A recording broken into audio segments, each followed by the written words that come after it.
The following is a presentation of TSN and Canadian Hockey. In 1972, who would have thought that one goal could have such impact on hockey history? Since then, some of hockey's greatest stars have taken part in similar tournaments, and some of hockey's toughest coaches have demanded the best for their country.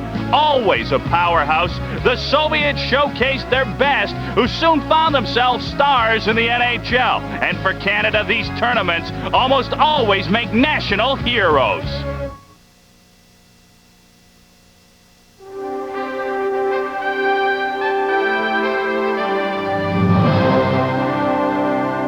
Glenn Sather's quest for another championship begins with Wayne Gretzky, Mark Messier, and Paul Coffey. Can they do it again?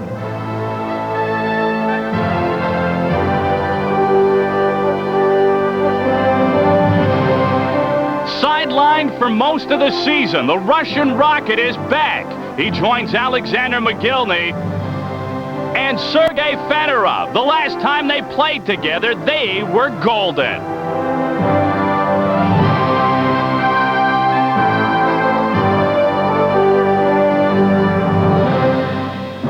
TSN is proud to present the 1996 World Cup of Hockey.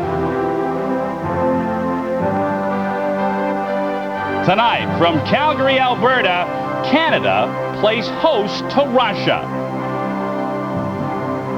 Hi, everyone, and welcome to our TSN Hockey Control World Studio. I'm Darren Detition. We're glad you joined us tonight. This is the first game of 9 that we'll bring you during the course of the next week and a half. Not only will we take you throughout North America, we'll take you through Europe as well. TSN hockey analyst Bob McKenzie joins me in the studio. And Bob, I know there are arch rivals, but are they still the big, bad Russians? No, Darren, I have to really believe that familiarity has diminished our loathing of Russian hockey. But I don't think it's done anything for fear and respect. Those two elements are still there, as well they should be, because until the Americans prove otherwise, I still believe that Canada and Russia are the top 2 seeds in this tournament. Although, I should point out, Chris Chelios is suited up for Team USA in their pre-tournament game tonight against Slovakia in Providence, and that immeasurably helps the U.S. cause. Chelios will be there for the U.S.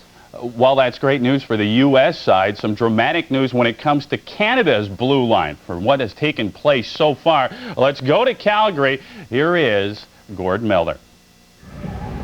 Darren, Canada has been forced to make a roster change for the World Cup. About 2 weeks ago, defenseman Al MacInnis came down with a virus, and the flu-like symptoms left him about 12 pounds lighter. About an hour ago, MacInnis announced that he simply won't be able to play in the tournament. Under the circumstances with probably the most difficult thing was the bowel infection that I've had, and with the weight loss, my health and lack of on-ice conditioning, I just don't have the strength to compete at the level that it takes to play in this tournament. With me now is Ryan Walter. Ryan, a lot of people thought that the blue line might be Canada's weakness. How concerned should the Canadians be about their D? Well, with the loss of MacInnis, Gord, you're obviously going to lose the big shot. He's maybe one of the all-around best defensemen in the National Hockey League right now. Glenn Sather, though, wants his D to move up on the play. Look for Scott Niedermayer to be joining the play all the time. Obviously, Paul Coffey will join the play. I think with that tandem, I think they're going to get good offense out of the defense that's here tonight. It's only a pre-tournament game, yet the building is sold out. Several hundred Canadian fans waiting for the team bus when it got here. It feels like Canada-Russia. Darren? Thanks very much, gentlemen. So how does this affect the Canadian team, Bob? Ed Jovanovski is in, Al MacInnis is out. Well, there's no question they had certainly counted on MacInnis to be there for them. By putting Jovanovski in the lineup, they're putting a very raw, inexperienced guy who hasn't competed at this level before, but he did perform so well in the Stanley Cup in the playoffs and certainly in the finals against the Colorado Avalanche. So Ed Jovanovski really being thrown into the fire, but if he responds as well as he did in the playoffs, Canada won't have too much to worry about. It's thought to be the defense is the Achilles heel of this Canadian team, and we'll discuss that a little bit later on in the program. We'll take a short break here. We're just getting warmed up. Wayne Gretzky is warming up as well. It's Canada and Russia on TSN. Air Canada, premier sponsor of Canadian hockey. Backing the teams, the players, and their passion for hockey. Watching our future superstars take off. For over 25 years, we've been in on the action, the excitement of hockey in Canada, from midget to junior to pro. And they've shown us that if you want something bad enough, there's no limit to how far you can go. Air Canada, official airline of Canada's national passion. Welcome back to Calgary. Pre-tournament action at the World Cup. Russia taking on Canada. I'm Gord Miller along with Ryan Walter. And it used to be we'd ask, who are the Russians? But Glenn Sather and company know them well now. All but one of these Russian players played in the National Hockey League last year. Glenn Sather behind the bench for Canada, his third trip behind the bench for his country at the Canada Cup. He last coached in the National Hockey League briefly, replacing Ted Green 2 years ago. And the Calgary Flames are pleased to welcome you to tonight's game between Team Canada and Team Russia. Tonight's game presented by Air Canada, Esso, Nike, and Bauer. Introducing the starting lineup for Team Russia. In goal, number 30, Andrei Trepalov. On defense, number 11, Darius Kasparaitis. And number 55, Sergei Gonchar. On left wing, number 51, Andrei Kovalenko. On right wing, number 13, Slava Kozlov. At center, number 8, Igor Larionov. The head coach for Team Russia is Boris Mikhailov, with assistant coach Sergei Makarov.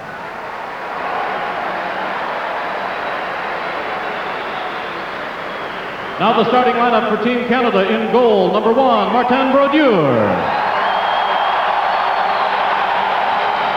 On defense, number 4, Scott Stevens. And number 52, Adam Foote. On left wing, number 9, Adam Graves. On right wing, number 17, Pat Verbeek. At center, number 11, Mark Messier. The general manager and head coach for Team Canada is Glenn Sather, with assistant coaches Mark Crawford, Ed Johnson, and Andy Murray. Now, as a special feature of Canadian hockey programs, youngsters in each community are provided the opportunity by Esso to experience a dream by becoming a member of Team Canada for a day. Please welcome 7-year-old Andrew Lee. He will experience a dream this evening. Esso retailers and agents are proud to sponsor Esso Medals of Achievement. Each year, Esso presents medals to over 75,000 minor hockey players across Canada. Players who are selected as the most dedicated, most sportsmanlike, and most improved players on their teams. Representing the Esso Medal of Achievement program tonight is Emily Graham from the Calgary Tasmanian Devils girls team. 10-year-old Emily was the recipient of the Esso Medal of Achievement Most Sportsmanlike Award for her team last year. Emily is accompanied tonight by the sponsors of Canadian hockey. Representing Esso is Trevor Dick. Representing Air Canada is Graham Edwards. Representing Nike is Bitty Gomes. Representing Bauer, please welcome Terry Thompson. And joining the sponsors is Mr. Frank Galinto, Chairman of the Board, Canadian Hockey. Could we have the team captains to center, please, to proceed in the official opening face-off.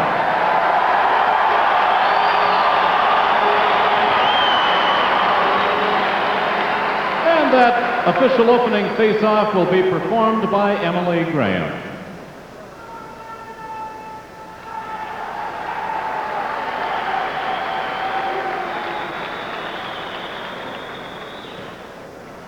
And Theron Fleury has presented Emily with a Flames jersey on behalf of the Flames Hockey Club. Congratulations, Emily. Biggest cheer of the night goes up for Theoren Fleury, who takes the ceremonial opening face-off. When we come back, we'll play for real. It's Canada and Russia warming up for the 1996 World Cup of Hockey.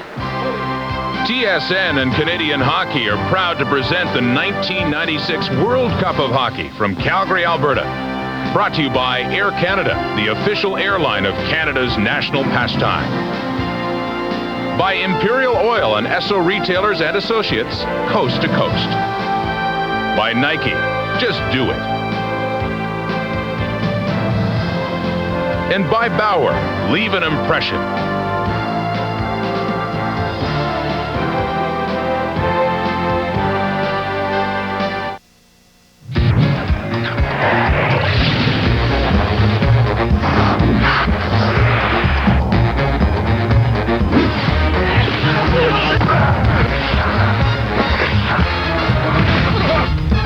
The back position. Oh, what a tragedy!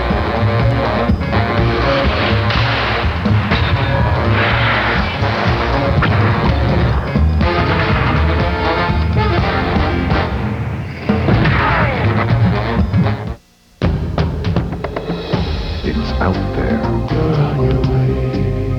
Esso Supreme 92 Octane. For a cleaner engine while you drive. A smooth feeling of power. Esso Supreme 92. Unleash the performance.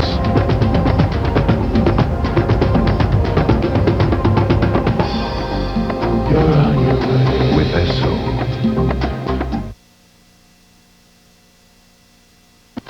It very well may be an exhibition game, but whenever Canada and Russia gets together, it means, oh, so much more. Let's take a look at the starting lineups for Russia, noticeable by their absence. Pavel Bure and Sergei Fedorov will not play tonight. Along with Sergei Nemchinov, another scratch. Strength down the middle, though, even without Fedorov. Larionov, Zhamnov, Yashin, and McGillney, of course, on the wing to keep an eye out for. On the backside, going with 8 defensemen tonight. Fetisov is hurting. Sergei Zubov, traded to the Dallas Stars in the offseason, is the coach's decision scratch on the Russian defense.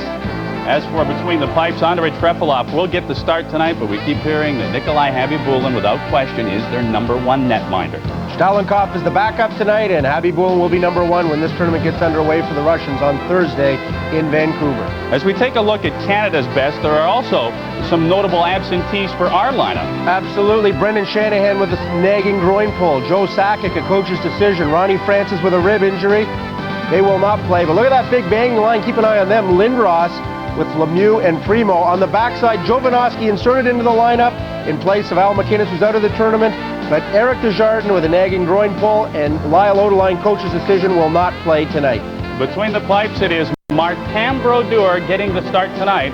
Unlike the Russian scenario, we don't know who's going to be the Canadian starter as of yet. Now, to be successful against Russia, what does Canada have to do? Well, I watched the U.S. play the Russians on Friday night in an exhibition game in Detroit. And one of the things that the Americans did well, even though they lost the game 7-5, was they staked out some territory in front of the net. John LeClair, Keith Tkachuk. Big, strong power forwards have a big advantage. The Russian defense is very mobile, can attack, but is not very good at clearing the front of the net. Canada obviously has a big team. Eric Lindros, Primo, Shanahan, if they're all healthy. That's where they've got to win the game, is in front of the net, and they've got to start doing that tonight. And that's what we've always done best, though. Go in there, go to the net. He's ready to grind out this hockey game. I know he's excited. Let's go to Gord Miller in Calgary.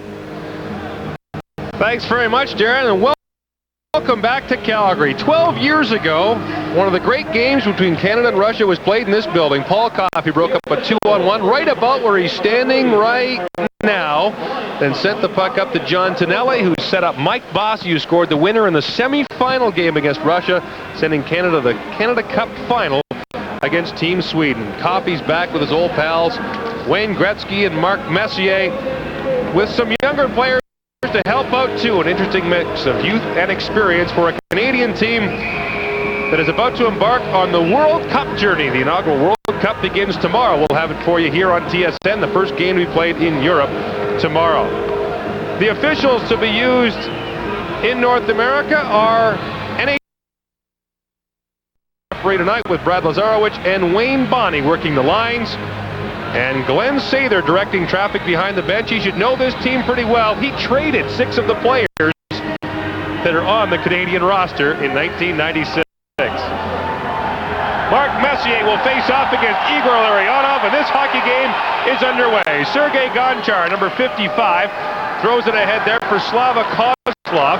Messier intercepts and looks ahead. Verbeek, the ex-Ranger, with Graves and Messier up front.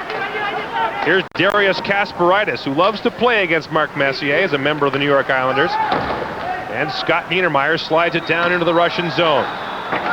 Slava Kozlov for Gonchar. Gonchar looking for Igor Larionov.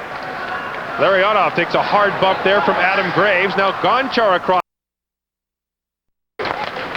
Scott Stevens loses the puck to Larionov, but it hops over his stick. Pat Verbeek with a backhand pass. Here's Mark Messier on Kasparaitis. And Kasparaitis gives Messier a whack. And now here's Primo taking it away from Gonchar. Primo, Verbeek, and a big save right off the bat is made by Andrei Trefilov. And the puck is cleared down into the Canadian zone. Pat Verbeek with the best scoring chance of the hockey game so far. And this big crowd gives the Canadian team a hand.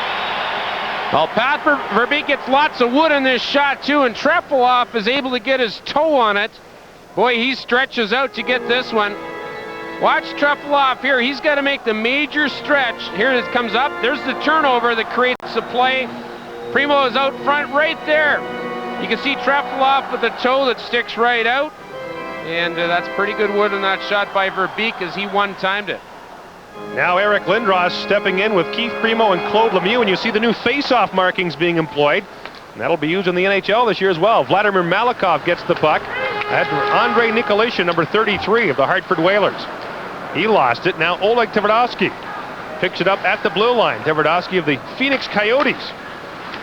And he's checked by Primo. Eric Lindros comes back to scoop up the puck for Canada. Lindros ran over Alexander McGillney and took a whack on the way by. Now Nikolishin, watched by Lindros, who had him lined up but missed. And Nikolishin with it at neutral ice, and Lindros is all over him, knocked the stick right out of his hands. And a penalty coming up. Eric Lindros working on Andrei Nikolishin. And we will have the first power play opportunity of the hockey game, as the penalty will go to Andrei Nikolishin for hooking Eric Lindros. And Nikolishin loses his stick, as you rightly called here, Gordon, and he just grabs onto Lindros, stick, arm, and all right here. You can see the grab, and that's why he'll go off for holding. Big Eric Lindros began the game against Team USA out in Vancouver. I watched that game, and Lindros was the most dominant player on the ice, and he's continued here against Team Russia. Face-off in the Russian zone. Now Lindros out there with Wayne Gretzky and Theoren Fleury, Paul Coffey and Steve Yzerman back on the point. But the draw is won by Alexei Yashin out there killing the penalty, and Lindros hammered Shetnik in the corner. Here's Yzerman. Puck off his skate, and Dmitry Yushkevich of the Toronto Maple Leafs flips it in. A lot of familiar names for the Russians. They're not the enigmas they once were. Now Fleury with a big hand for Wayne Gretzky. Gretzky across the line. Cross ice for Paul Coffey.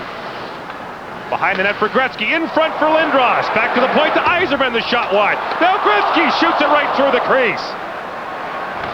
Lindros with the turnover sends it on net, and Andrei Trefilov, the former Calgary Flame, hangs on with Gretzky and Fleury standing right on his doorstep. There's not too many people around this Canadian camp that don't believe that Wayne is not feeling too well, but he creates scoring chances every time he's on the ice. He did in Vancouver, he did in San Jose, and look at this here. This goes right through the crease, almost crossbar and out. Wayne Gretzky creating offensive chances almost every time he's on the ice. One of the greatest games he ever played was against the Russians in the '87 Canada Cup, a 6-assist performance in Game 2 of the Canada Cup final. And now you can see them explaining the rules to Alexander Semak against Mark Messier, and Semak will be forced to leave, and Sergei Berezin, the only Russian who didn't play in the NHL last year, loses the draw. Now Trevor Linden. Back to Scott Niedermayer. That shot deflected, and Trefilov makes the save. Now it's Verbeek out there with Messier and Linden back on the point. Scott Niedermayer and Rob Blake. Here's Scott Niedermayer ahead for Trevor Linden. Linden takes a bump and then gets dropped. Darius Kasparaitis took him out low. And this is Kasparaitis. He took a shot from Linden. And they're going to call Trevor Linden for bringing down Darius Kasparaitis. The second half of an encounter in Russian territory. Well, Trevor Linden gets the response penalty, but Darius Kasparaitis is about as North American than a Russian can be, Gord. I mean, he plays hard, he hits low, and you could see him take just a little bit of an extra dive as Linden put the stick on him. Kasparaitis plays at a high level. I think the real difference here is that this is North American hockey. You know, I talked to Igor Larionov about it. He's hoping that their team plays the Russian style, but Glenn Sather knows that this team is full of NHL players, and they're going to, the complement of the style will be interesting. Part NHL, part Russian. 4-on-4 for the next 45 seconds. Here's Larionov with Tverdovsky. Larionov tees it up just wide, and Scott Stevens picks it up for Canada. Ed Jovanovski gets his first shift, looking ahead for Vincent Damphos. Now wheeling ahead with it is Slava Kozlov, back for Vladimir Malikov. Kozlov, look at the Russians circling and circling. Kozlov throws it to an open corner, and Jovanovski has it. Ed Jovanovski played 94 games this year, including the regular season and playoffs. Previous high, 66 in junior. And a short summer for Eddie Joe of the Florida Panthers. Now here's Jovanovski with it. Jovanovski unable to hang on to the puck as Nikolitin steps out of the penalty box. A power play for Russia for the next 1 minute. Rod Brind'Amour and Steve Yzerman are out there to kill the penalty up front with Adam Foote and Paul Coffey. Here comes Nikolitin across the line. Drop pass for Alexander McGillney. Back to Zhitnik, a hard shot, and Martin Brodeur able to make the stop and got some help from Adam Foote. Now Zhitnik directing traffic. Here's Nikolitin to Zhitnik. A shot through traffic off the side of the net. Jamnov couldn't get it. Yuskevich keeps it in at the point. Zhitnik for Yuskevich. Soft wrist shot deflects just wide. 20 seconds to go on the Canadian penalty to Trevor Linden. And the puck is cleared down by Steve Yzerman. Fresh penalty killers for Canada. Eric Lindros out there with Adam Graves. You can see a bit of a trend happening, Gord. Obviously, Russia likes to have puck possession. They'll do anything to hang on to the puck. And already Team Canada is trying to break things up in the neutral zone and did a good job of it on that penalty kill. Penalty to Trevor Linden is over. Long cross-ice pass for Keith Primo, but Sergei Gonchar picks it up. Now here's Valerie Bure. Long lead pass, but offside for Alexei Kovalev. No score between Canada and Russia in the first period.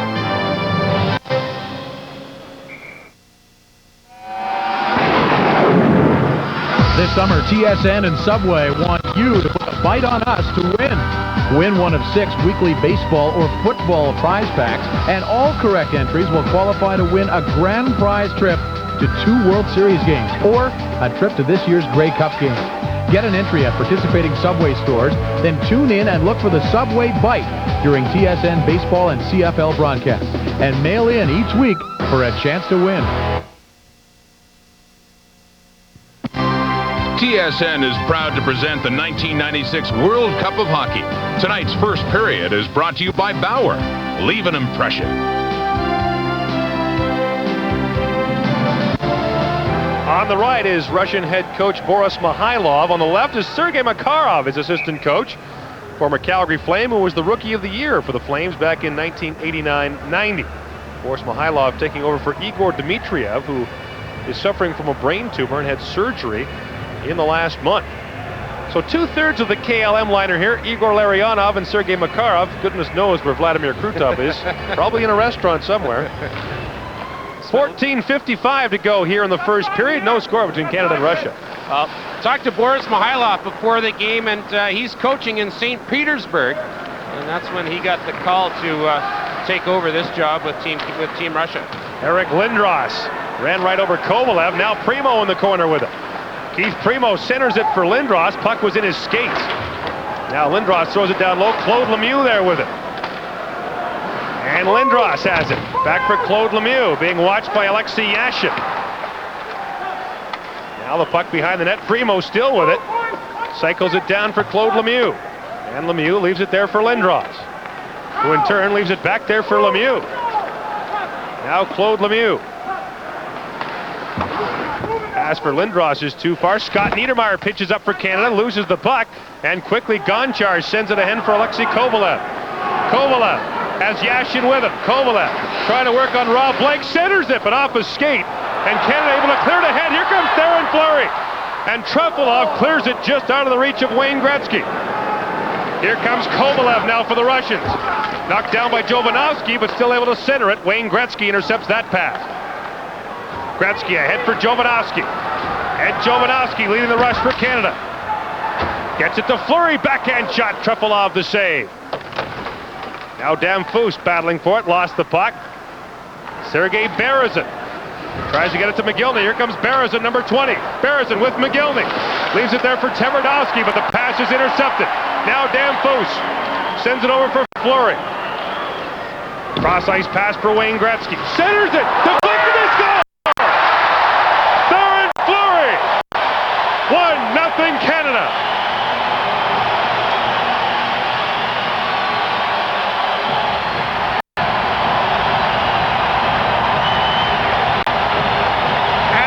Popular member of Team Canada here in Calgary has the first goal.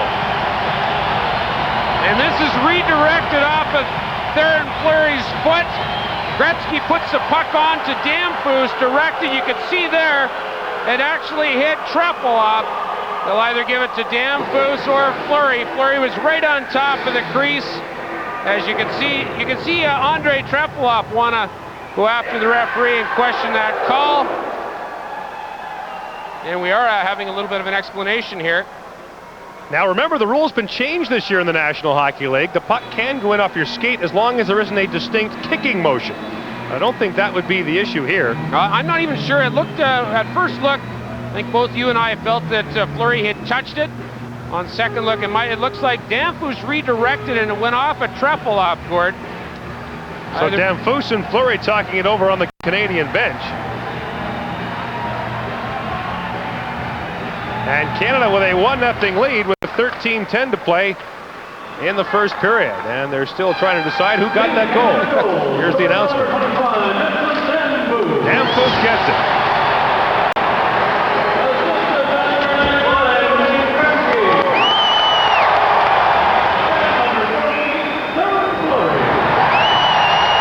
Fleury gets an assist along with Wayne Gretzky. The goal goes to Vincent Damphousse, and Canada has a 1-0 lead. If you want full office suite power at a word processor price, look no further than Corel WordPerfect Suite. Corel WordPerfect Suite includes an exceptionally intelligent word processor, an award-winning spreadsheet, amazing presentation graphics,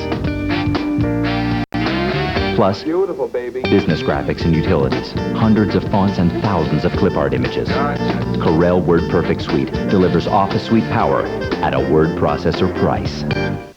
Kick back with Eat More and enter to win a 97 Jeep TJ. Mail in an entry form plus 2 Eat More wrappers and find out if you're a winner on TSN September 21st and 22nd. Look for displays and entry forms at participating stores including Becker, Safeway, Co-op Atlantic, and Max.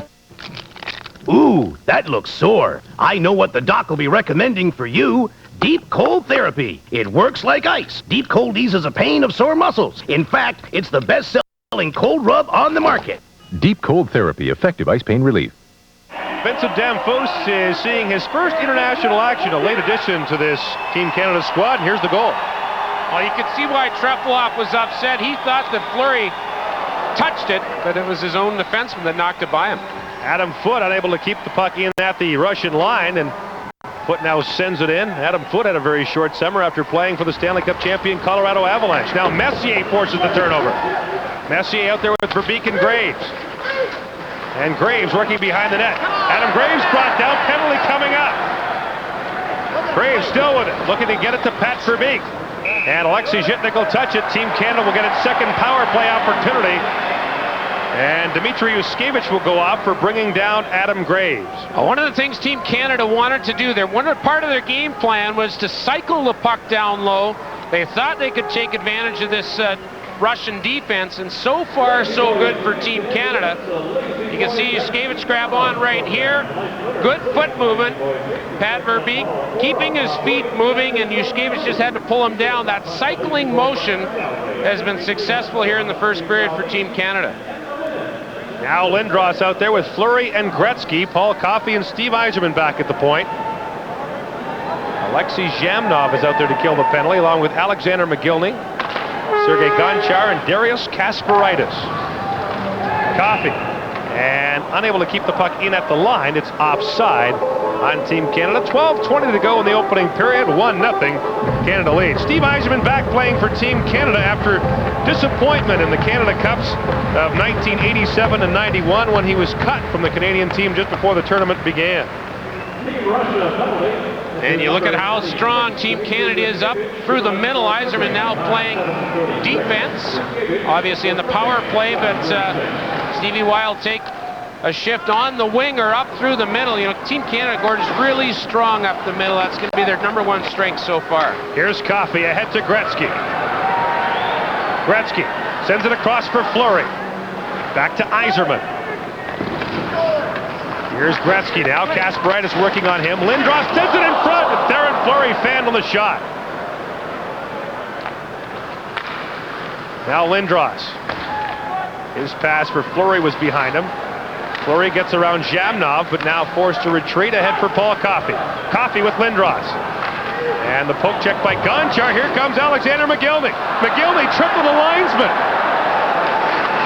And the puck is knocked away by Steve Yzerman.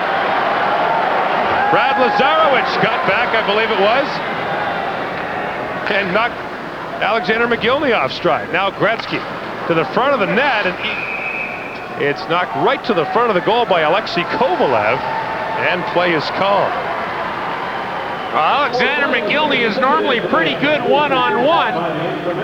That time, but not with officials. Was it Wayne Bonney, or did he trip? He was by Bonney, Gordon. He tripped on the blue line. You know, you joke about that. He got tripped up by the blue line.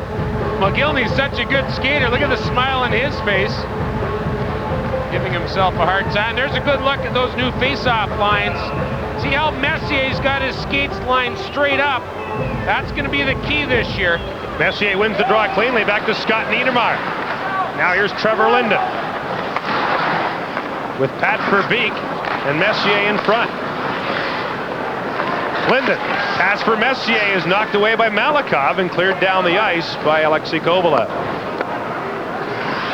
30 seconds to go in this Canadian power play. Niedermayer and Blake back at the point. Here's Mark Messier. Messier waiting, trying to get it back for Niedermayer, but couldn't get it to him. Now here comes Yashin. Sends it ahead for Kovalev. Onside, Alexei Kovalev with a shot just wide. Now Messier back the other way, trying to send in Pat Verbeek. Now the puck goes back to Verbeek at the line. For Niedermayer, shot, rebound in front. Malakhov clears it away. Niedermayer had that pass knocked away. Rob Blake will be forced to retreat. The penalty to Dmitry Yushkevich has expired. One shot for Canada on that power play. 10:18 to play in the opening period. Canada leads Russia 1-0. In the opening game against Team USA, Rob Blake in Vancouver was Team Canada's best player, or so voted, as he received Player of the Game. Played in only 6 games last year when he tore up his knee. In fact, Rob Blake has played in only 30 games in the last 2 seasons for the Los Angeles Kings, but says he is 100% and hopes this World Cup will have him in playing shape in time for the NHL regular season. Another look, Gordon, at the face-off here. You can see Brad Lazarowicz has kicked out the Russian Seamak again because he didn't line up straight. Right off the face-off, Lindros got the shot away. And Trefilov makes another stop. Now Primo trying to forecheck, can't reach the puck. Paul Coffey throws it ahead, but here come the Russians. Sergei Berezin, who will play for the Toronto Maple Leafs this season. Berezin hooked by Claude Lemieux, and Claude Lemieux will go off for hooking as Dan Marawale caught him putting his stick on the Russian puck carrier Sergei Berezin. Well, off the face-off, a number of things are going to happen. You can see Eric Lindros there get a great shot off the face-off. That's going to be, I think, a reproduction of what's happening on those new lines. And there's the penalty just off screen. That's Claude Lemieux pulling down Sergei Berezin. Berezin with a good speed that you're going to see with Maple Leafs this year. And all 3 penalties so far have been restraining penalties. And obviously, with the speed of both these teams, Dan Marawali wants to let them play. 10 minutes to play in the opening period. The Russians on the power play. Slava Kozlov is out there with Kovalenko and Larionov. Kozlov back to the point to Kasparaitis. Here's Andrei Kovalenko. Kovalenko for Larionov. Here's Slava Kozlov trying to get it to Kovalenko. Tries again, the pass was behind him. Rod Brind'Amour comes away with it for Team Canada. He'll wait and just softly dump it down into the Russian zone. Sergei Gonchar, top scoring defenseman for the Washington Capitals last season, number 55, brings it ahead. For Slava Kozlov. Kozlov has his pass knocked away by Mark Messier. And there's not too often that you'll see this Russian team get up to the red line and dump it in, as you might see the Boston Bruins or other NHL teams. Total possession is what they're after, and many times it works, sometimes it doesn't. Vladimir Malakov runs the power play for the Montreal Canadiens. Sets it up here for Igor Larionov. Larionov for Andrei Nikolishin. Back for Larionov. Here's Malakov with a shot right on. Brodeur makes the save. Larionov for Nikolishin. He's got McGillney with him. McGillney might want to get his skates checked. He stumbled again. Rob Blake breaks up that pass. Puck loose behind the net. Ed Jovanovski. Can't get around Larionov. 30 seconds to go on the penalty. Here's Larionov. Side of the net. Nikolishin off the side of the net. The puck is cleared out. 20 seconds to go on the Canadian penalty. Here comes Vincent Damphousse with Wayne Gretzky. Damphousse, Gretzky, and the puck bounced over his stick. Oleg Tverdovsky brings it back the other way. The Russians 3 wide. Tverdovsky for McGillney. Big collision. Puck loose in front. They score! Alexei Zhamnov gets the rebound and ties the game at 1. It's a power play goal with 5 seconds left in the penalty to Claude Lemieux. And Oleg Tverdovsky was involved in a huge collision in front of the Canadian goal. How many times have we seen it in the game of hockey where you get a chance down one end, Damphousse just can't land this flat for Wayne Gretzky. Great try, and then this goes right down the ice. That's Tverdovsky. Now watch the collision here. Bang! Whoa. There's a collision there. And Zhamnov will come off screen, just put it right by Martin Brodeur. Ed Jovanovski levels Oleg Tverdovsky. Jovanovski steps up. Here's a chance by Zhamnov. Boy, there's a guy you don't want to give too many chances to. Zhamnov with 22 goals, 37 assists last year. He'll be playing this year in Chicago if all of that follows through. Actually, he will be in Chicago this year. Alexei Zhamnov has scored at least 20 goals in each of his 4 NHL seasons. Now Claude Lemieux back out there. Hammers Zhitnik. And it's sent back behind the net. Alexei Zhitnik picks it up. Zhitnik of the Buffalo Sabres, acquired in the Grant Fuhr transaction. Now a 2-on-1. Alexei Yashin with Valerie Bure. And hustling back was Eric Lindros to break it up. Now Kovalev steps around Lemieux, centers it. Puck bounced behind Bure. Valerie Bure behind the net for Alexei Yashin. Trying to center it back to Bure. Puck hit a skate. Now Paul Coffey rides Alexei Yashin down. Lindros all over his man, Valerie Bure. Claude Lemieux steps into Zhitnik, able to clear the puck out, and Alexei Zhitnik and Claude Lemieux are having their own private battle out there. Yushkevich ahead for Yashin. He steps across the line, and Alexei Kovalev was ahead of him offside. 7:04 to go in the first period. Game tied at 1.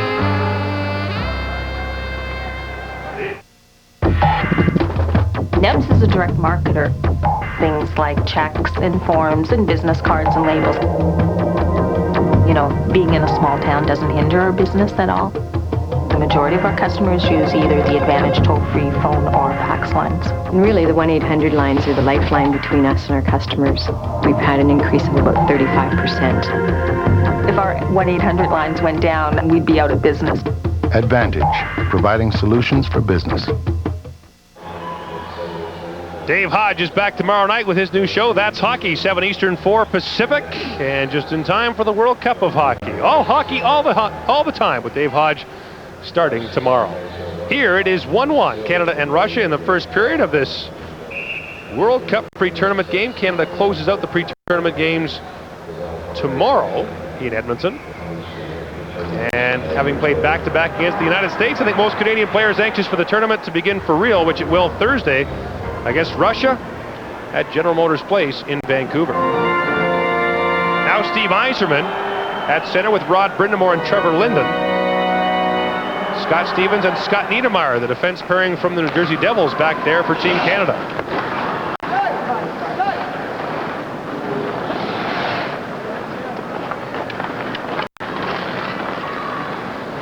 Scott Stevens up along the boards for Rod Brind'Amour, and Brind'Amour steps into Darius Kasparaitis. Rod Brind'Amour unable to keep the puck in. Sergei Berezin, who saw limited ice time in the game against the United States in Detroit, playing more tonight. Trevor Linden steps across the line, but Steve Yzerman was pinned by Darius Kasparaitis, and offside is the call. Alexander Mogilny made quite an impression in his first NHL game. 20 seconds after the opening face-off for the Buffalo Sabres in his first game, he scored the third fastest goal a player's ever scored to begin his NHL career. And of course, he led the Vancouver Canucks in scoring last year as his countryman and best friend Pavel Bure missed most of the year with a knee injury. And many people in Vancouver, Gord, are looking to see that duo with the return of Bure, but Mogilny really stepped up last season in Bure's absence. Mogilny, the youngest player ever to win an Olympic hockey gold medal for the Russians. Here's the puck in front for Mark Messier, trying to tap it and get it over for Adam Graves. He could not. Now Mogilny with it. Mogilny was 19 when he won that gold medal in 1988 here in Calgary. Scott Stevens loses the puck. Stevens able to get it back now and send it cross ice for Mark Messier. Messier for Pat Verbeek. And Verbeek lined up by Darius Kasparaitis. Now Graves with Messier behind the net. A lethal combination for the New York Rangers. Graves battling for it at the side of the net. Messier trying to center it for Verbeek.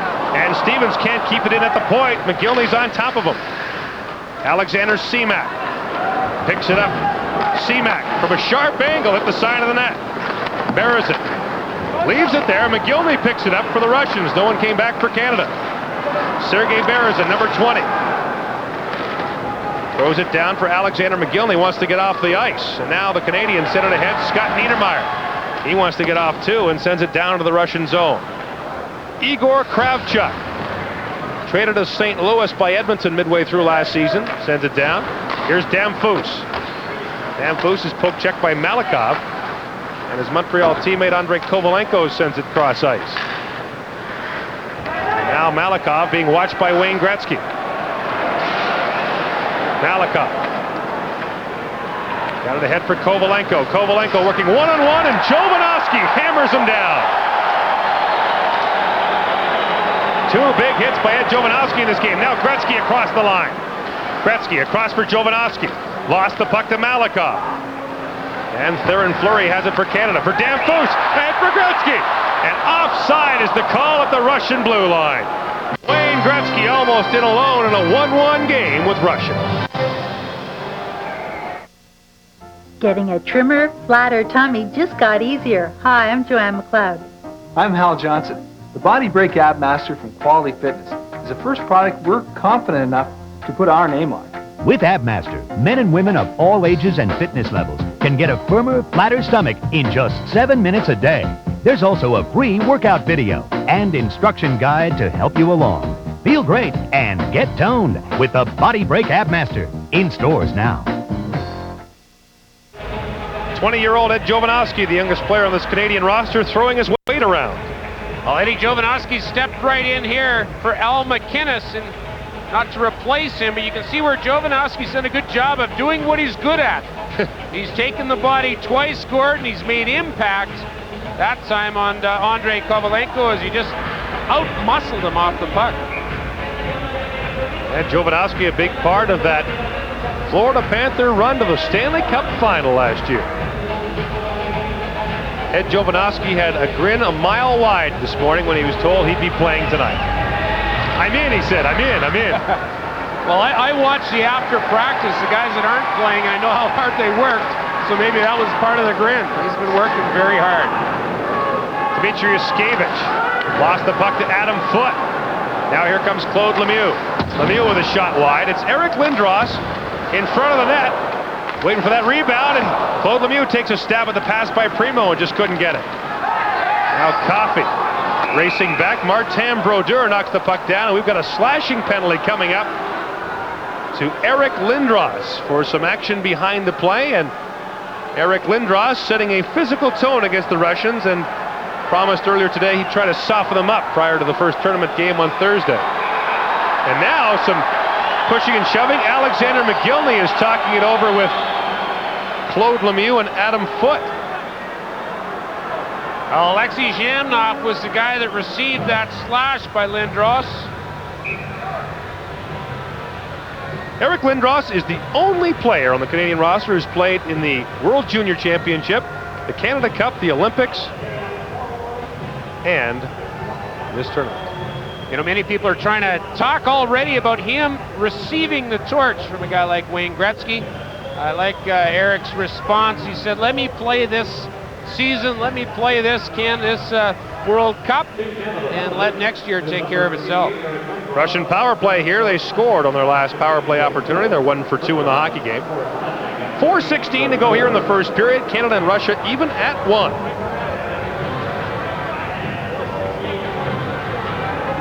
Rod Brind'Amour out there to take the draw. He's got Trevor Linden with him up front. Scott Niedermayer and Kevin Stevens, or Scott Stevens rather, back to kill the penalty. And Zhamnov, who scored the Russian goal, dangerously in front. Here's McGillney. Lost it behind the net. Now Brind'Amour with it, and able to clear it out for Team Canada. Trefilov plays it ahead for Alexei Zhitnik. Here comes Dmitry Yushkevich. Ahead for Alexander McGillney. For Alexei Zhamnov. Zhamnov, drop pass. Mark Messier got back to break that up. Scott Niedermayer for Scott Stevens. And the puck is cleared out. 1:20 to go in the Canadian penalty to Eric Lindros. The Russian power play looking to get the perfect setup in Team Canada's zone. The real difference in my mind, Gord, is puck possession in the Russian game as compared to puck positioning, which is sort of the North American game. Here's Zhitnik pinching in deep, worked over by Scott Stevens. And Stevens can't pick it up. Stevens for Rob Blake. And Stevens was knocked down behind the play. Now Messier waits a moment and clears it out to neutral ice. 50 seconds to go in the Canadian penalty to Eric Lindros. Here comes Alexei Yashin with Valerie Bure. Bure poke check neatly by Rob Blake, and a partial break for Vincent Damphousse. Damphousse working on Sergei Gonchar. Ed Jovanovski pinching in for Canada as Damphousse gets worked over. Damphousse gets knocked down hard by Gonchar. And now Gonchar comes away with it for Russia. 20 seconds to go in the Canadian penalty. Damphousse hooks down Valerie Bure. Now here comes Kovalev sending it in front for Gonchar. Jovanovski did a good job breaking up that pass. Now McGillney for Gonchar. Lots of time. Gonchar off the skates of Rob Blake. Kasparaitis. Gonchar. Gonchar tees it up. Loose puck in front. They score! Alexei Kovalev makes it 2-1 Russia just as the penalty to Lindros had expired. It is not a power play goal, but Alexei Kovalev has given the Russians a 2-1 lead.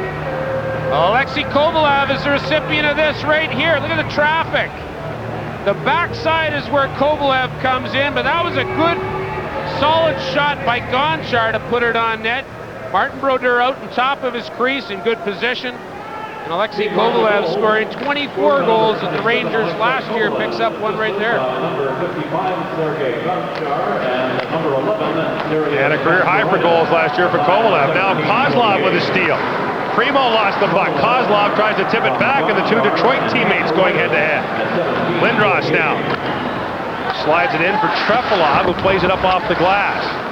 Kozlov got bumped hard. Coffey can't keep it in. Eric Lindros out there with Keith Primo and Claude Lemieux, two players who give him a hard time in the NHL regular season. Now Kovalenko out there. Kovalenko scores!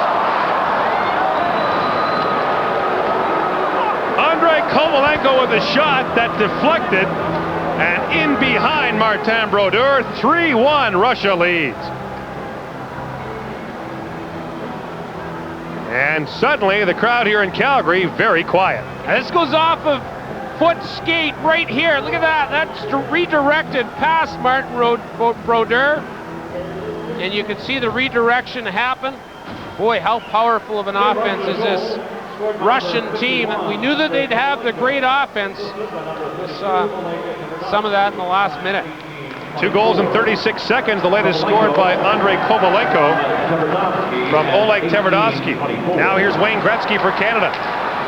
For Theoren Fleury. Gretzky for Dan Foose. Puck knocked away. Scott Stevens can't keep it in. And this pass is offside. So Andrei Kovalenko has given the Russians a 2-goal lead, and Glenn Sather looks on. And he has been somewhat irritated by questions about his defense. He feels that the blue liners that he has are fine. He did say that he didn't think they'd bring in a player late to this camp. It is possible for Canada to make additions up until 24 hours before the opening game of the tournament, but Sather said highly unlikely Canada would bring in a player like Ray Bourque, even if Bourque did want to play this late in training camp. Well, Sather talked about that too. You know, a guy like Bourque or others, what kind of condition would they be in? That would be a factor. Have they been skating? There's a whole bunch of factors you've got to think about if you're Glenn Sather. Now Dmitry Yushkevich head for Alexei Kovalev, who has one of the Russians' 3 goals. Back for Yushkevich, who flips it down up over the glass and out of play. 46 seconds to play here in the first period. And Theo Fleury, who played for Team Canada at the 1991 Canada Cup, was an all-star at the 88 World Junior Championship. You know who the other 2 all-star forwards were? Sergei Fedorov and Alexander Mogilny.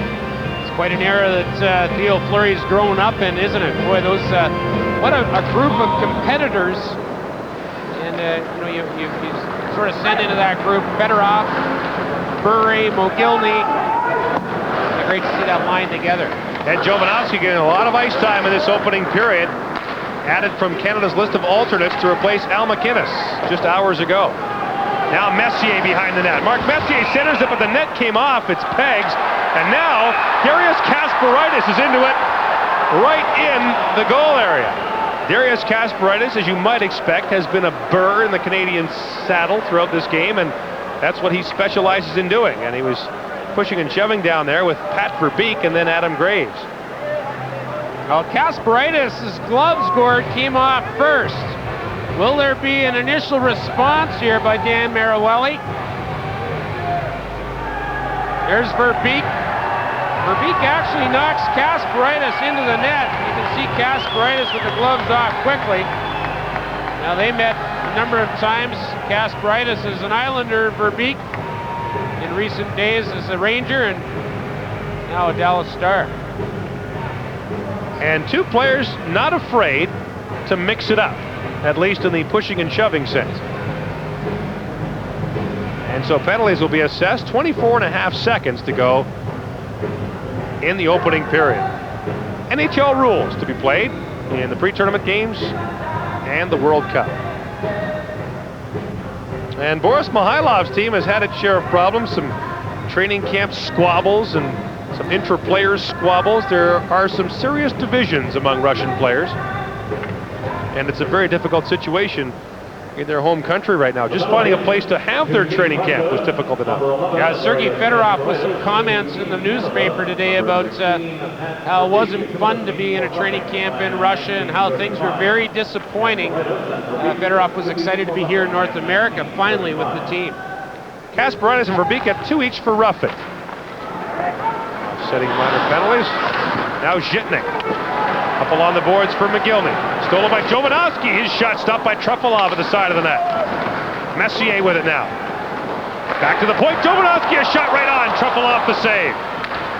Bob Blake can't keep it in. Long lead pass for Alexander McGillney in the final seconds of the period. Zhamnov touches it offside the call. 1.6 seconds to go in the first. The guy they call Archie when he was in Winnipeg, Alexei Zhamnov, the first Russian ever to be nominated for the Lady Byng Trophy. He was nominated for his efforts in the 94-95 season and won a gold medal with the then unified team at the 1992 Olympics in Albertville, France.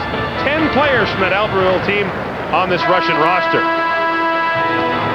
So the Russians scored 2 goals in the final 36 seconds in the final couple minutes of this period and lead 3-1 on Canada.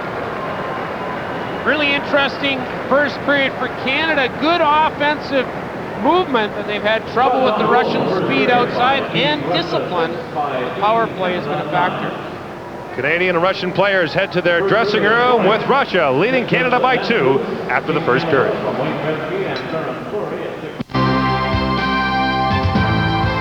World Cup of Hockey live at the intermission is brought to you by Pepsi Stuff.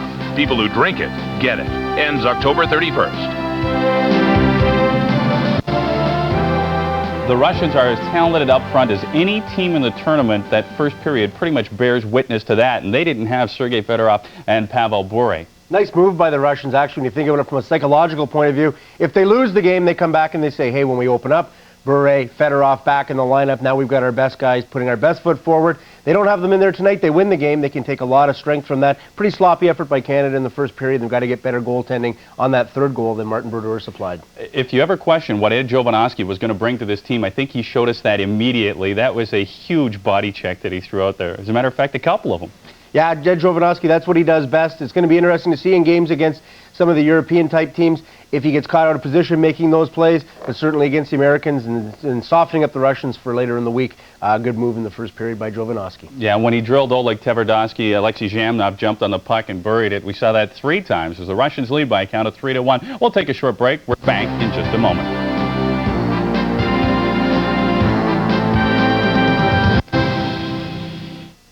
Music looks like a lot of fun when you're playing, and it is. It's a business, though. You've got to make ends meet.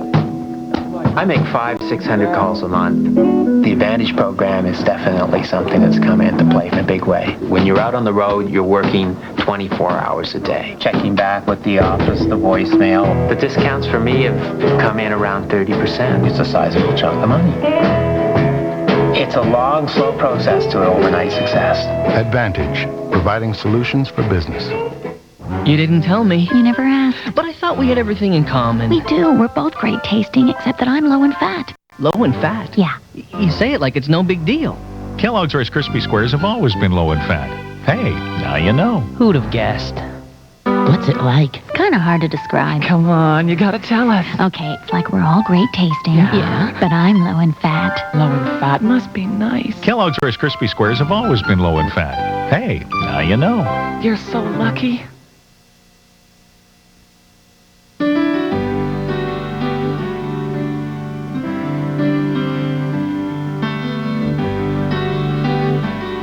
It can be a little bit deflating when you see your leader and your best player and the guy that's kind of carrying the torch for the team go down. And I guess what you try to draw on is all the experiences that you've had in the past where similar things have happened and how you reacted and what worked and what didn't work and try to get that across to the players. 84, 87, and 91. Mark Messier is a veteran of these international wars. He joins us now live from Calgary. I know this is going to be a tough question, Mark, but how does this team compare to those teams of the past? Well, I think comparisons are always have to save it for the end of the tournaments or end of the regular seasons. You know, the teams that have won the last 3 years have been great teams because that's what they've done. They've gone on and won the tournaments. I think it's way too premature to judge this team, but the talent and the chemistry that we've tried to put together so far is really good, and we've got a long way to go. It's the toughest tournament I think that I've ever been involved in, and it's going to be toughest to win, but that'll make it just as special to win it. Mark, it's Bob McKenzie. You're playing with a couple of familiar line mates tonight, Graves and Verbeek. Do you have any idea at this point who you might be lining up with when the tournament opens on Thursday?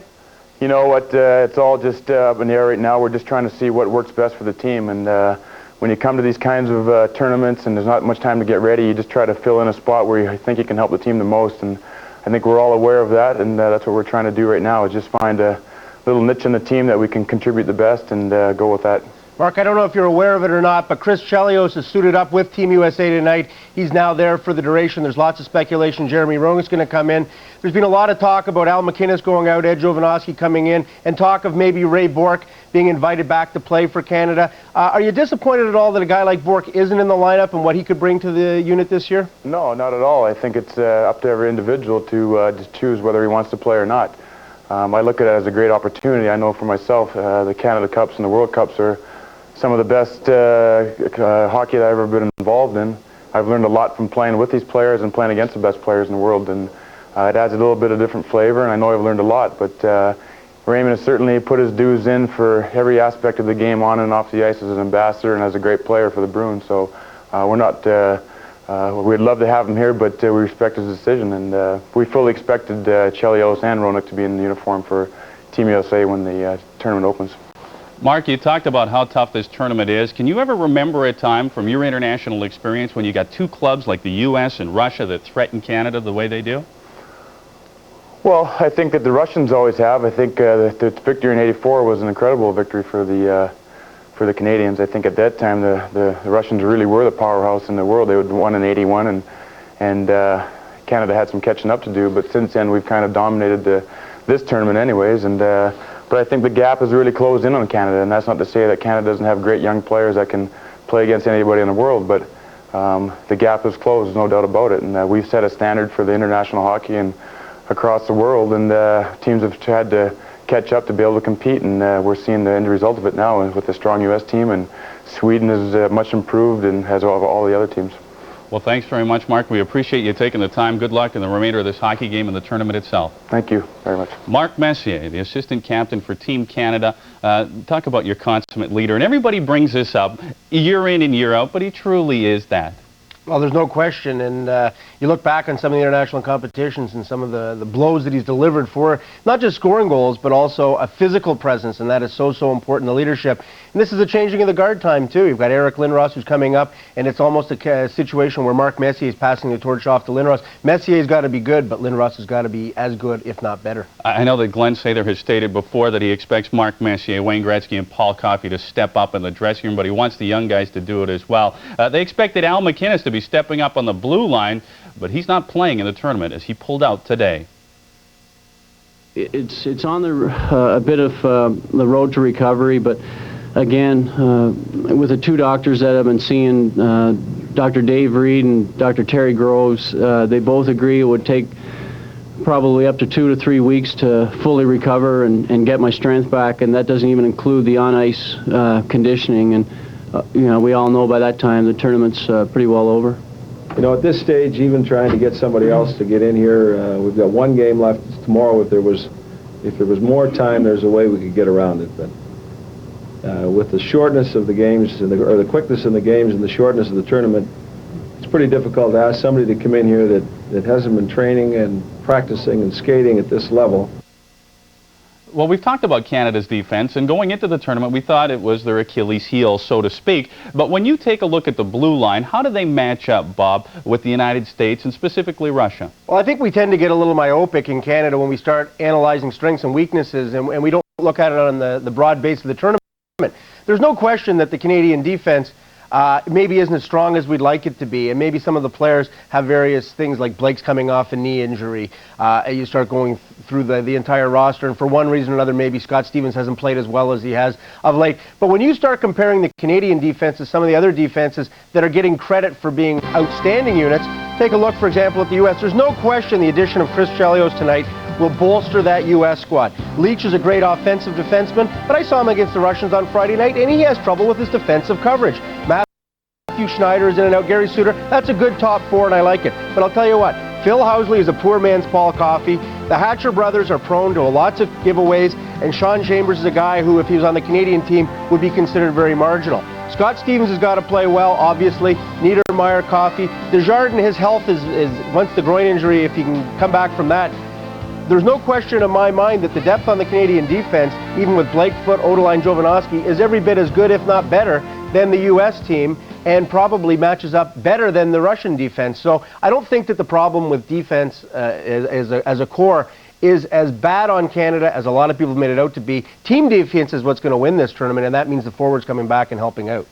And I know that you like the way they match up with the Russians as well. Now, there is another game taking place tonight as the Americans are in Providence, Rhode Island, playing host to Slovakia. And we should throw out a disclaimer. This one is not pretty, although it's a good start for the Americans as Chris Chelios takes the pregame skate.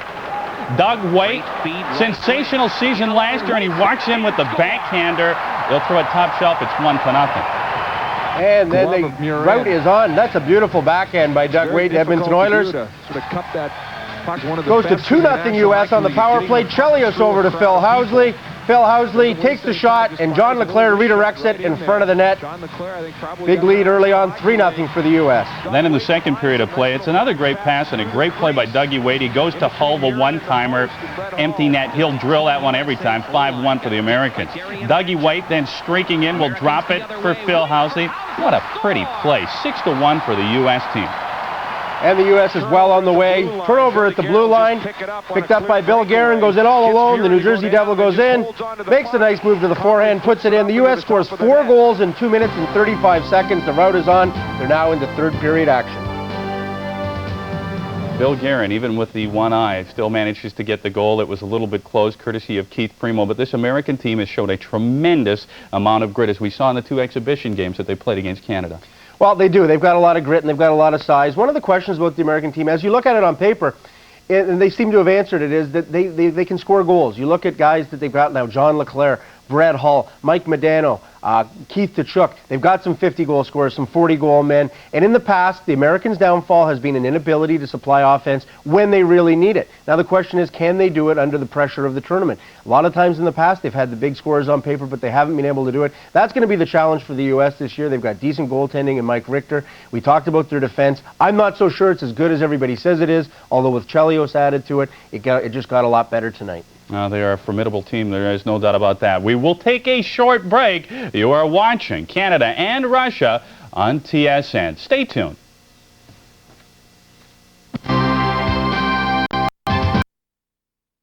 The intermission is brought to you by Pepsi Stuff. People who drink it, get it. Ends October 31st.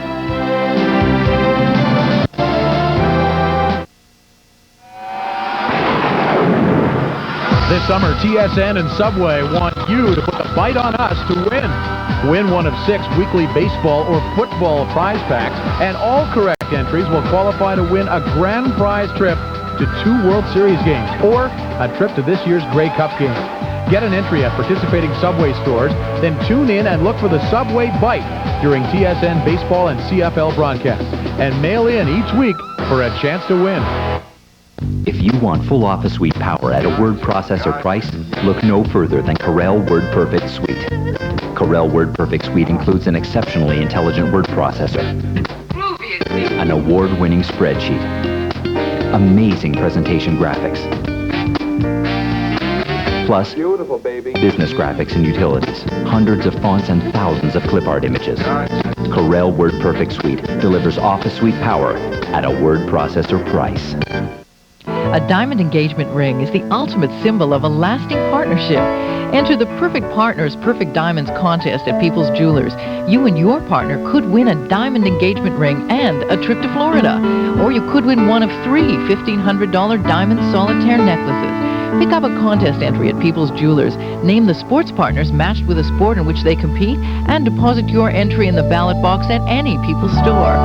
Like a perfect partnership, a diamond is forever. Here's our play of the period, and it's brought to you by Bauer. Midway through the first period, Canada with a great scoring chance, 2-on-1. What's Vincent Damphousse doing? Passing the puck to Wayne Gretzky's backhand. Damphousse had a clear path to the net, should have shot the puck. This was almost worth the goal. Ed Jovanovski absolutely hammers Oleg Tverdovsky, but the puck goes to Alexei Zhamnov, who finishes it off. That is our play of the period, and it's brought to you by Bauer. Leave an impression.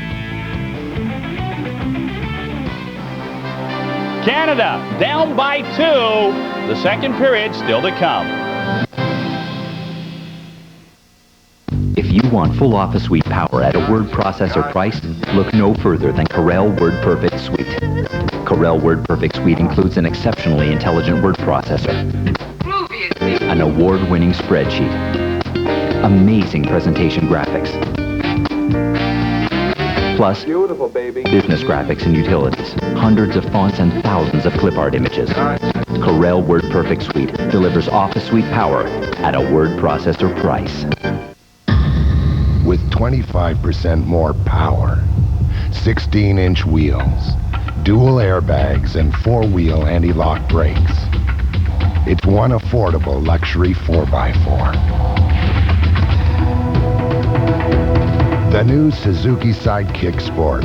Lease one now for only $299 a month. For a discovery drive, call your participating dealer today. Suzuki. Ask anyone who owns one. Did it?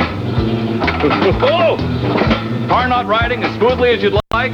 Well, suspension trouble could be in your struts, your shock, your springs, or your alignment. So, head over to Midas for a free inspection. They'll show you in writing not just what's wrong, but what needs fixing now and what can wait. That way, you get some choice in the matter. It's better than getting jerked around. Midas, the way it should be. Oh, big fella. Oh.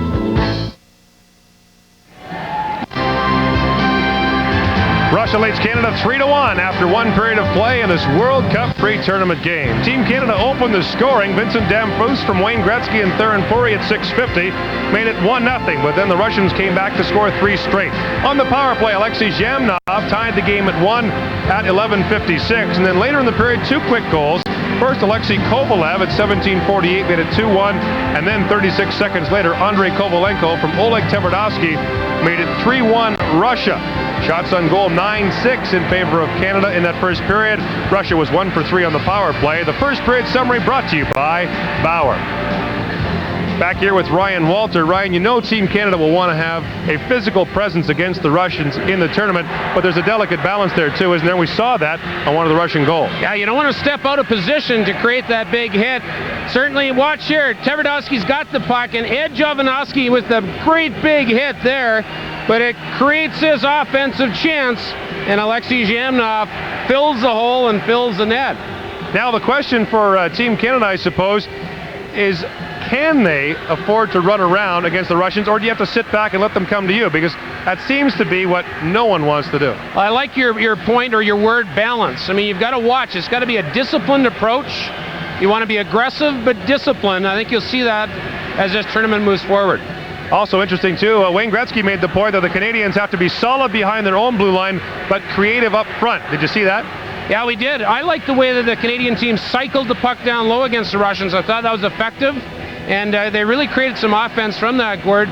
But again, will turnovers be a factor both ways? I think they will in the neutral zone. So Team Canada is down 3-1 after one period in this hockey game. Back with the second when our coverage continues from Calgary in just a moment. Hi, I'm Sparky Anderson. Tune in to TSN's Blue Jays telecast and watch for my on-the-ball features. Brought to you by Gillette's $250,000 Triple Play Challenge. Coming soon to a retailer near you. Face it, no other razor shaves closer or with more comfort than Gillette Sensor XL. No razor is better.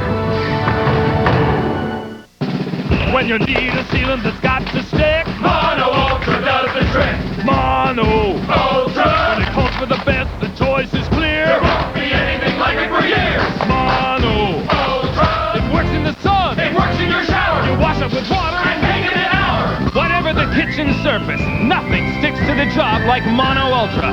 And it's mildew-proof in the bathroom. Mono Ultra. Get the Mono. Back in Calgary for the second period, Russia leading Canada 3-1 after 20 minutes of play. When he last played in a Canada Cup in 1991, Eric Lindros had just graduated from high school the spring before. Now people think he'll lead Canada in the next century. He says, don't put the whole load on me. Well, I think everybody has to be a leader. you know, it takes 20 leaders to have a winning hockey club, and I think we've got nine captains from our club teams, you know, on the squad. You know, I might be wearing an A, but you know, I'm there to learn, and you know, sometimes when there's one of the meetings with the captain, I just kind of, you know, slide in the back door and just kind of put my ear to what's going on a little bit, and you know, live and learn, and it's been terrific. I've got a lot to learn as a you know, growing into a captain, with the captain's responsibility, and hopefully you know, I could take something out of this tournament. Eric Lindros, the only player on the Canadian team who's played in the World Junior Championship, the World Championship, the Olympics, and the Canada Cup. A wealth of international experience for number 88, whose 115 points last year were a career high. So were his 47 goals. It's hard to believe Eric Lindros is 23 and will begin his 5th NHL season in about a month. So we open the second period with Darius Kasparaitis and Pat Verbeek in the penalty box, and Russia leading Canada by a score of 3-1 in this, the second last pre-tournament game for Team Canada before things begin for real later this week at GM Place in Vancouver. And Lindros is out there against Igor Larionov. The team's playing 4-on-4. Keith Primo gets it ahead for Lindros. Eric Lindros across the line, quickly takes the shot, and Andrei Trefilov is forced to very quickly make the stop on Eric Lindros, who steamrolls across the line and unloads that hard shot. Well, the Russian defenseman Igor Kravchuk follows the puck here. Right there around Kravchuk, and he does get lots of steam on that shot. Gord Trefilov, it hits him midsection, he drops on him, and Lindros got lots on it. Lindros wins the draw back to the point. Scott Stevens in behind the net for Lindros. Alexei Zhetnik trying to work on Lindros the best he can. And Lindros now. Look at him fight off Zhetnik. And now back to the point. Keith Primo with a shot deflected by Lindros just wide. Lindros still with it. Lost the puck now to Slava Kozlov. And Eric Lindros is hurt at the Canadian blue line. Eric Lindros is down and now crawls to the Canadian bench. And grave concern for Eric Lindros. Puck is picked up by Vincent Damphousse for Scott Stevens. Across the line for Vincent Damphousse. Leaves it there for Gretzky. A hard shot off the leg and rolls wide. Scott Niedermayer for Damphousse. For Gretzky, his pass is intercepted by Slava Kozlov. Eric Lindros now heading to the Canadian dressing room. We'll get a report for you as soon as we can. Oleg Tverdovsky for Alexander McGillney. McGillney takes a whack on the way by. And McGillney centers it there for Oleg Tverdovsky. His backhand shot bounces wide. Now Tverdovsky's shot blocked by Wayne Gretzky. And the pass is sent back into the corner for Alexei Zhamnov. And Paul Coffey whacks Alexei Zhamnov. A penalty coming to Canada. Vladimir Malikov takes the shot. Scott Niedermayer trying to come up with the puck. Can't do it yet. McGillney. Russians have the extra skater on. The puck shot through the crease. Now Tverdovsky back for Kovalenko. Canada can't get possession. Here's McGillney. Back to the point to Kasparaitis. And Wayne Gretzky finally touches the puck, and as Eric Lindros has gone to the Canadian bench and dressing room with an injury, Paul Coffey will go off for slashing Alexei Zhamnov. But of prime concern right now for Canada is Eric Lindros' injury, and it happened right in front of the Canadian bench. Yeah, Sergei Gonchar goes really high on Lindros, and he takes the stick and the glove up into Lindros' face, and I think that's the problem there. And here's the slash right here by Coffey. I don't know, Gordon, unless we get another look at that. It didn't look as dangerous as it did the first time.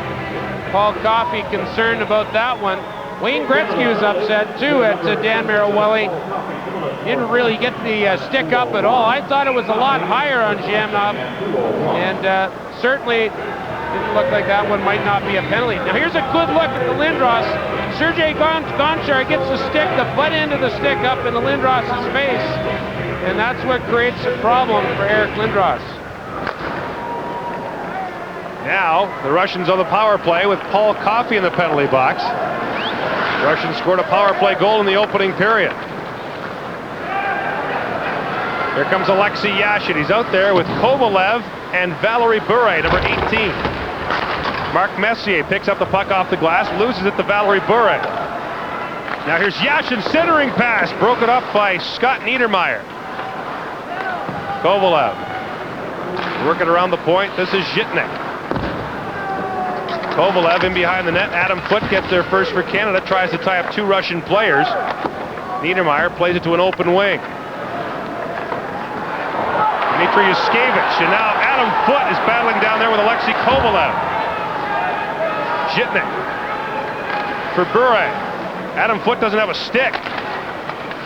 Valerie Bure centering pass, and Mark Messier comes back to help out Adam Foote and send the puck down the ice. Smart play by Martin Brodeur, too, to get his stick out there in absence of Adam Foote's stick.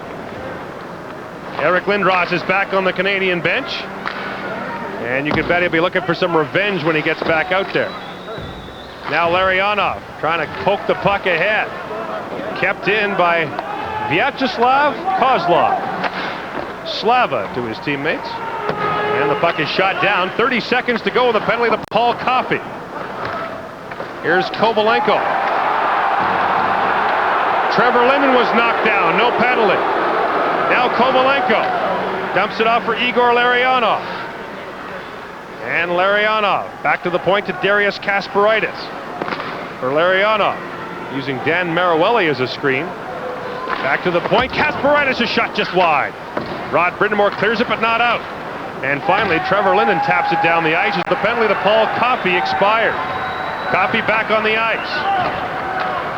Now McGillney slides it back for Sergei Gonchar.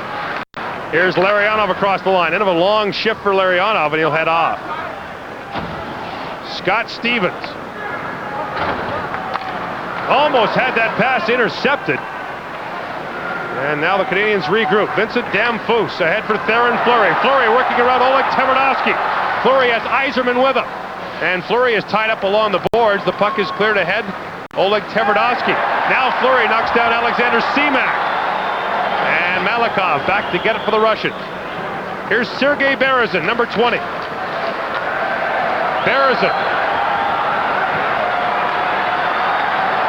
And Eric Lindros is back out there for Canada and looking to stir something up.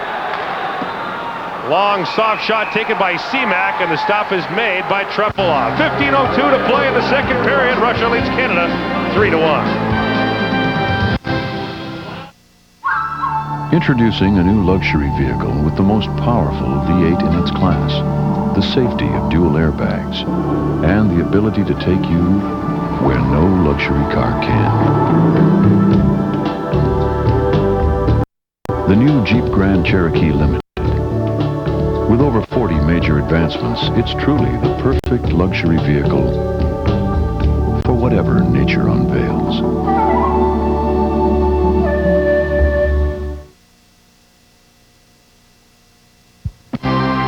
TSN is proud to present the 1996 World Cup of Hockey.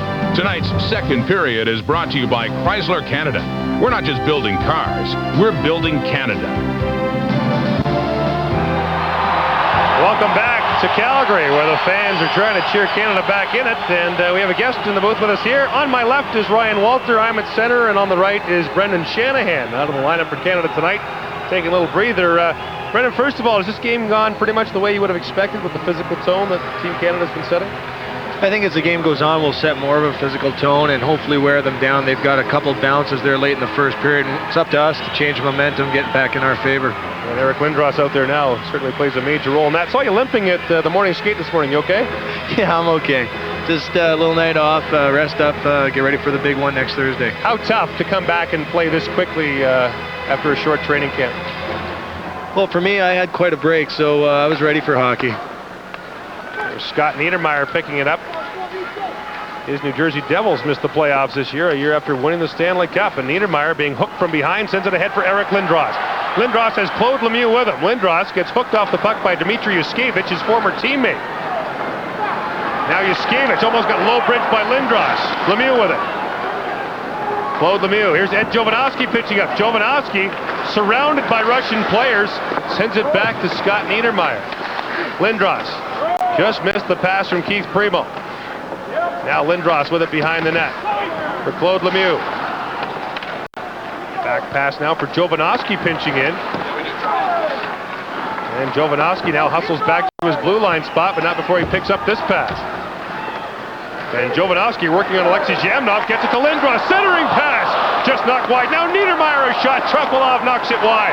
Loose puck in front, and Dmitry Yushkevich fights off Claude Lemieux. And Yushkevich will get a penalty for bringing Claude Lemieux down in the corner. And those two now get their sticks up.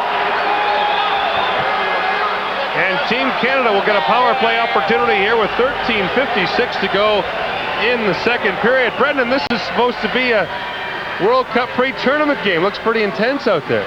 Well, you just knew when Eric came back, you could tell just with that short shift he had before that one there that he was going to stir something up. There was either going to be a goal, a penalty our way, or a penalty their way, and we had certainly a few chances, and we drew a penalty. You played for Team Canada in '91 in the Canada Cup. How would you compare the characteristics of this team to that team in '91? Is this more physical? I think that the team, the character of the team is still developing, and that's what these games are for. The battles that you go in, you win and lose in these exhibition games, that's what develops the team chemistry and the team character. If you're looking, sorry, Gordon, if you're looking at an opposition, who do you fear most? This team out here, Team Russia, or Team USA? I'd say both teams for different reasons. And you know, of course, Jeremy Roenick and Chris Chelios are playing tonight for the U.S., and look at this. Sergei Gonchar is bound to be a marked man tonight. He's the guy who got his butt end up earlier on Eric Lindros, and so now Kovalev's in it with Pat Verbeek. Now, isn't that ironic? Former teammates with the Rangers. Well, I think if the Russians want to play the game this way, certainly the Canadians, this will be very comfortable for the Canadians. It's something that we'd like to set a tone, especially considering they're our first opponents on Thursday. There'll obviously be tremendous anticipation for that game, and no doubt some of the tone being set tonight is deliberate, is it not? Well, definitely. That's part of the exhibition. That's what exhibition is for. We don't get a chance to see these guys, and as I mentioned before, this is how you bring a team together. Right now you see some guys marking that Gonchar kid. He's the one who butt-ended Eric Lindros about 5 minutes ago, so it's good to see the team out there backing up Eric. Were you surprised right off the bat, Brendan, when you guys played Team USA? I mean, it was intense from the minute go. Were you surprised at that as an exhibition game?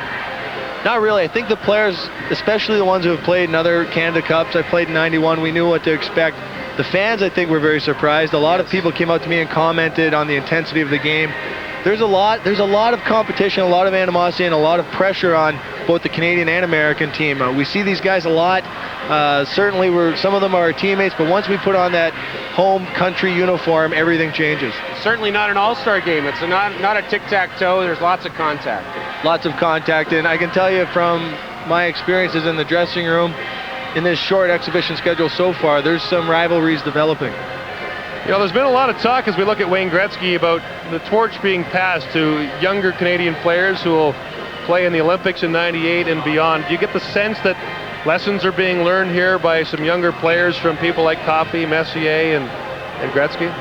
Well, they definitely have the experience, and they've got a presence that they walk into a room and you just see the leadership exude from them. So certainly we've got a lot of younger players that right now are being called upon to take a major role in this tournament, but at the same time, we've got some great leaders that have played a long time that we can learn from.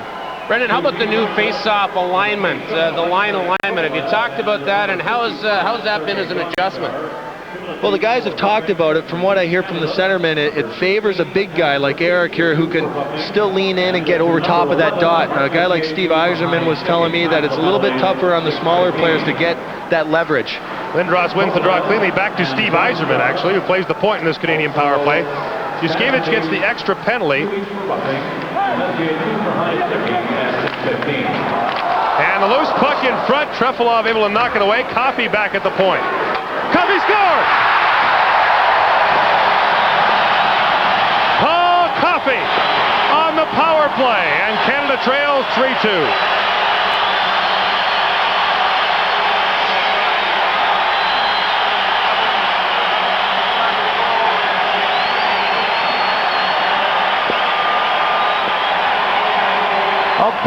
Coffey keeps this puck really low because he's trying to set up the tip right there by Lindros, but it goes by him, and it goes post and in.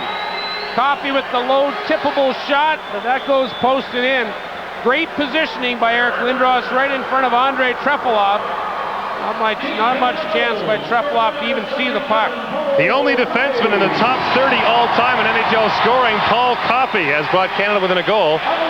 Coffey, the all-time leading scorer among NHL defensemen with 1,410 points. And he's 8th on the NHL's all-time scoring list. Unassisted at 633, and Canada trails by a score of 3-2. Our thanks to Brendan Shanahan for joining us upstairs. Best of luck in the rest of the tournament. Back with more from Calgary right after this.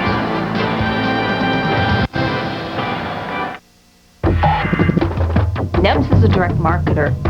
Things like checks and forms and business cards and labels. You know, being in a small town doesn't hinder our business at all. The majority of our customers use either the Advantage toll-free phone or fax lines. And really, the 1-800 lines are the lifeline between us and our customers. We've had an increase of about 35%. If our 1-800 lines went down, we'd be out of business. Advantage, providing solutions for business. It's out there. Esso Supreme 92 Octane. For a cleaner engine while you drive. A smooth feeling of power. Esso Supreme 92. Unleash the performance.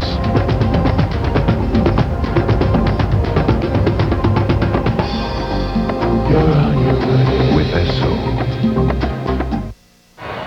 Welcome back to Calgary. It was sweltering outside today, 30 degrees Celsius. It's August, but it feels like hockey inside. Canada and Russia, with the Russians leading the Canadians 3-2. And now we'll have a penalty to Vyacheslav Kozlov, who brought down Theoren Fleury. And Team Canada, just after scoring the power play goal, will get another chance with a man advantage as Kozlov joins Gonchar and Kovalev in the rushing penalty box. They went off, Gonchar and Kovalev, with Messier and Verbeek in that scrum a couple of minutes ago. Canada is 1 for 3 on the power play. Vyacheslav Kozlov scored a career-high 36 goals last year and was a tremendous presence for the Detroit Red Wings. Kozlov had lined up with Theoren Fleury. You wondered, Gord, if there wasn't words there. And Fleury obviously got taken down by Kozlov. Now here's Fleury, tees it up, and Trefilov knocks it wide. Here's Gretzky with it now. Wayne Gretzky, backhand shot, a soft one, and Malikov is able to backhand that out of the zone and into the Canadian bench. 1:47 to go, and the penalty to Vyacheslav Kozlov. And there's Andrei Trefilov, the former Calgary Flame, who didn't play hockey from 1983 to 86. He quit the game completely, came back, and is now a member of the Buffalo Sabres. Well, Andrei Trefilov also in Russia played on a pickup team for 30 rubles a month for a while and worked hard and is now playing for Team Russia in the National Hockey League. It's a great story. Lindros is out there with Gretzky and Fleury on the power play. Steve Yzerman and Paul Coffey are back at the point. And again, Lindros wins the draw cleanly. So Brendan Shanahan's point is well made about the new face-off alignment. Here's Gretzky for Coffey as the last Canadian goal. Here's Gretzky teeing it up, deflected in front by Lindros. The stop is made. Now Gretzky again. Coffey. Soft shot in front. Fleury tipped it wide. Jamnov got it ahead for McGillney, and Alexander McGillney clears it down the ice. Paul Coffey. His long lead pass too far for Danfus there, and Fleury almost got it on a breakaway. Now Canada regroups, and Paul Coffey wires it around the boards. Here's Gretzky. Leaves it there for Danfus. Vincent Danfus with a shot. Trefilov the save. Back to the point to Steve Yzerman. To Paul Coffey. 50 seconds to go in the Canadian power play. Coffey for Yzerman. Yzerman lost the puck in his skates. Now a foot race for it. And Dmitry Yushkevich wins that battle. And Yushkevich clears it out. Now McGillney poaching up there deep and almost took the puck from Yzerman. Here's Gretzky with it. Gretzky, 3 Canadians in front of the net. Gretzky with a shot, it deflects wide.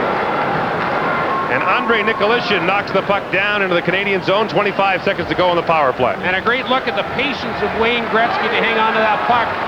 Many others would have shot seconds before. Here's Damphousse. Adam Graves streaks to the front of the net. Couldn't get the pass. Kasparaitis. Rob Blake keeps it in for Canada. Here's Damphousse. Back to the point to Rob Blake. Over for Scott Niedermayer.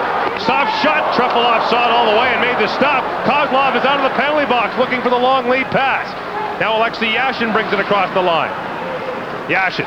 Cross ice shot. The save is made. Igor Kravchuk with a hard shot on Martin Brodeur. Kasparaitis from the other side. His shot. And it hit Rob Blake in the crease and a penalty coming. And it looks as though it'll be Rob Blake who will be called for hauling down the Russian player in the Canadian crease. And Dan Maroli calls a high stick on Rob Blake, the pride of Simcoe, Ontario. Rob Blake is in front of the net. You can see just off screen. And there is the high stick on Vladislav Kozlov. As Kozlov's heading to the front of the net because of that shot there, Blake takes him down. Martin Brodeur does a good job of grabbing the puck. Not sure where it is, but he gathers it up. Blake has played very well. You know, Gord, after you come back from that type of knee injury, it's been 10 months really since he's played any competitive hockey. And Blake told us in Vancouver, the key is his mind. Feels good about the injury now. Malikov fanned on the shot. The Russians are 1 for 4 on the power play. Rod Brindamore's out there to start the penalty kill with Mark Messier. And Messier would have leveled Malikov had he not unloaded the puck. Now Tverdovsky had it knocked down by Brindamore. Picked up by Malikov. Vladimir Malikov of the Montreal Canadiens. And now Oleg Tverdovsky sends it to the front of the net. A sliding Martin Brodeur saw that go wide. Kozlov with Larionov and Kovalenko. Now Malikov shot hit Brindamore's stick and went wide. Kozlov with it. Back to Malikov. His shot in front. Brodeur saw that. Hangs on with the glove.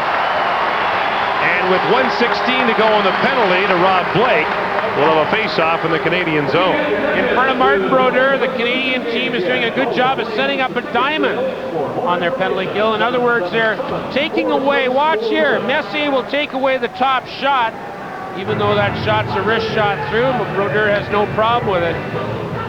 Martin Brodeur set the National Hockey League record for minutes played by a goaltender last year. Very busy man for the New Jersey Devils. And Mark Messier out there now with Alexei Zhamnov, and Canadian fans trying to urge their team on. Exactly halfway through the second period, Russia leads Canada 3-2. Canada has outshot the Russians 17-10 so far in the hockey game. Zhitnik playing catch with Nikolishin. Nikolishin gets it back. Yuskevich got it back to Zhitnik. Now Canada with Messier and Lindros. Messier in front for Lindros, and his deflection is stopped by Trefilov. The Russians bring it back quickly the other way. 3-on-1. McGillney. McGillney tees it up. Brodeur the save. Scott Stevens picks up the rebound for Canada. 40 seconds to go on the penalty, and the Canadians cleared down the ice to get fresh penalty killers out there. Adam Foote was up ice on that 3-on-1 with Lindros and Messier. He really hustled to get back to create that good defensive play. And the puck is once again cleared down into the Russian zone, this time by Adam Graves, who's out there with Vincent Damphousse. Here comes Sergei Berezin. Berezin poke-checked it first by Niedermayer, but got it past him. Berezin centering pass. Kasparaitis picks it up. Kovalenko with it. Good pass now for Alexander Semak, who centers it through the crease. Time winding down on the Canadian penalty. And that pass for Berezin broken up by Paul Coffey. And Coffey is able to clear it out just as Rob Blake steps on the ice for Canada. 2 shots on that power play for the Russians. And Semak knocks it down into the Canadian zone. Here is Scott Niedermayer for Paul Coffey. Coffey clears it to an open wing and quickly heads off the ice. Darius Kasparaitis saw Gretzky coming and quickly cleared it away, but Fleury picks it up. Now Berezin at the end of a long shift out there for the Russians. Berezin across the line. Leaves the drop pass there for Semak, who got crushed up along the boards by Fleury. Now Kovalenko. He hammered Keith Primo. And the puck is cleared down into the Russian zone. Vladimir Malikov being watched by Wayne Gretzky. And being hooked by Gretzky, who almost picked it up. Now Malikov loses it to Gretzky. Scoop pass for Fleury. And just too far for Primo. Primo behind the net for Wayne Gretzky. Tverdovsky clears it ahead. Alexei Yashin got hammered by Primo. Now Kovalev. Drop pass broken up neatly by Rob Blake. Good end-to-end action here in Calgary. Ed Jovanovski took a bump up along the boards. Play is called. It was offside. 7:30 to go in the second period. 3-2 Russia lead. Air Canada, premier sponsor of Canadian hockey. Backing the teams, the players, and their passion for hockey. Watching our future superstars take off. For over 25 years, we've been in on the action. The excitement of hockey in Canada, from midget to junior to pro. And they've shown us that if you want something bad enough, there's no limit to how far you can go. Air Canada, official airline of Canada's national passion.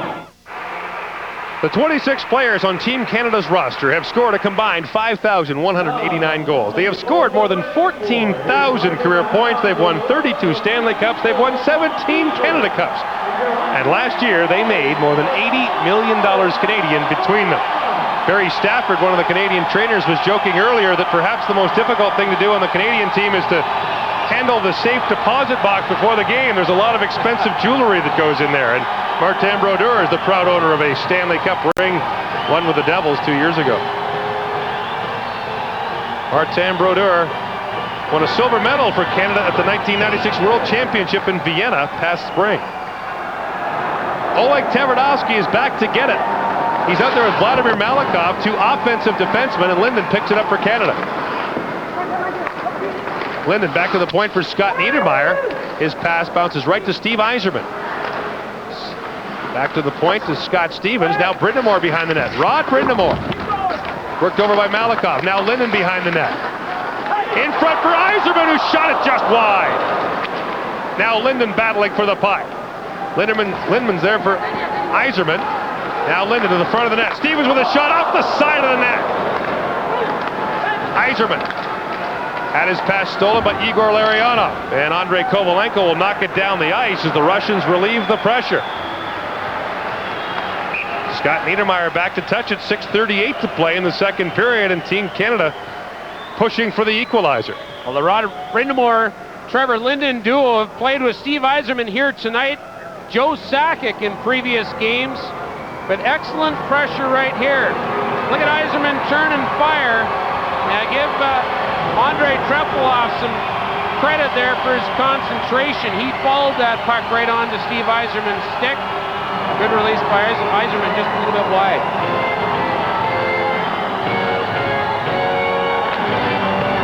Messier leaves the draw there for Verbeek, who takes a shot. Trepilov got a pad on it.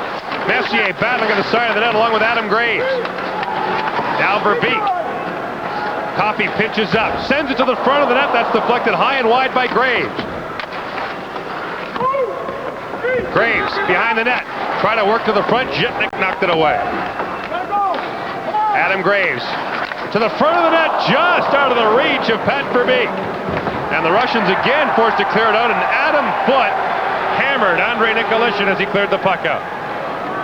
And Mark Messier, who's been known to jar a few Russians in his day, sent it ahead, and I'll tell you what, Pat Verbeek got hammered there by Andrei Nikolitin. Great physical play in a World Cup pre-tournament game. Zhamnov centers it, McGillivray shot, blocked by Adam Foote, it's hurt. Adam Foote scoops it up, and blocking that shot appears to have hurt Adam Foote of the Colorado Avalanche. And this is the last thing Team Canada needs to see. Adam Foote was plus 11 in Colorado's Stanley Cup run last spring. Well, Foote certainly took this shot. It was a one-timer. And I think that it probably increases the velocity a little bit. Foote took it straight on. He's in some pain. Adam Foote, a native of Toronto, in his 6th year in the National Hockey League already. And this is his first international competition. And Adam Foote is up, and you can see him limping noticeably as athletic therapist Ken Lowe of the Edmonton Oilers, and yes, he's the brother of Kevin Lowe, helps him off the ice. Well, you were talking about the smile on Ed Jovanovski's face when he got to play tonight. Adam Foote, he had a smile on his face in Vancouver coming out of that training camp in Whistler. He told me he was really excited to be on this team. Well, I'll tell you who's concerned about Adam Foote is his coach, Mark Crawford. Now, Crawford's having a laugh as he goes off, so Foote must be all right. But the last thing Crawford wants to see is one of the steadiest defensemen for his Stanley Cup champion team get hurt. 5:44 to go here in the second period. Canada has outshot the Russians by a 2-1 margin in the middle period. Lindros lost the draw cleanly that time. Back to the point to Gonchar. His shot is stopped by Martin Brodeur. Lindros ties up his man. Rob Blake now battles for it with Berezin. And Jovanovski gets it ahead for Claude Lemieux. And Claude Lemieux couldn't find the puck at his feet and just now found it. Claude Lemieux got so turned around there he almost slashed himself. And now here's Lemieux waiting for Lindros to get onside. And Lemieux flips it down and behind the Russian goal. Here's Lindros with it. Turnover by the Russians. Lindros, front of the net. Lemieux tips it just wide. Claude Lemieux sends it back for Jovanovski. The puck went by him, and Rob Blake hustles back. Kovalenko makes it a foot race. Blake, Berezin picks it up along the boards. Kovalenko with it, and Claude Lemieux got him, and Claude Lemieux will get nabbed. Andrei Kovalenko picked up the loose puck and forced Claude Lemieux to take a penalty. Russia leads Canada 3-2.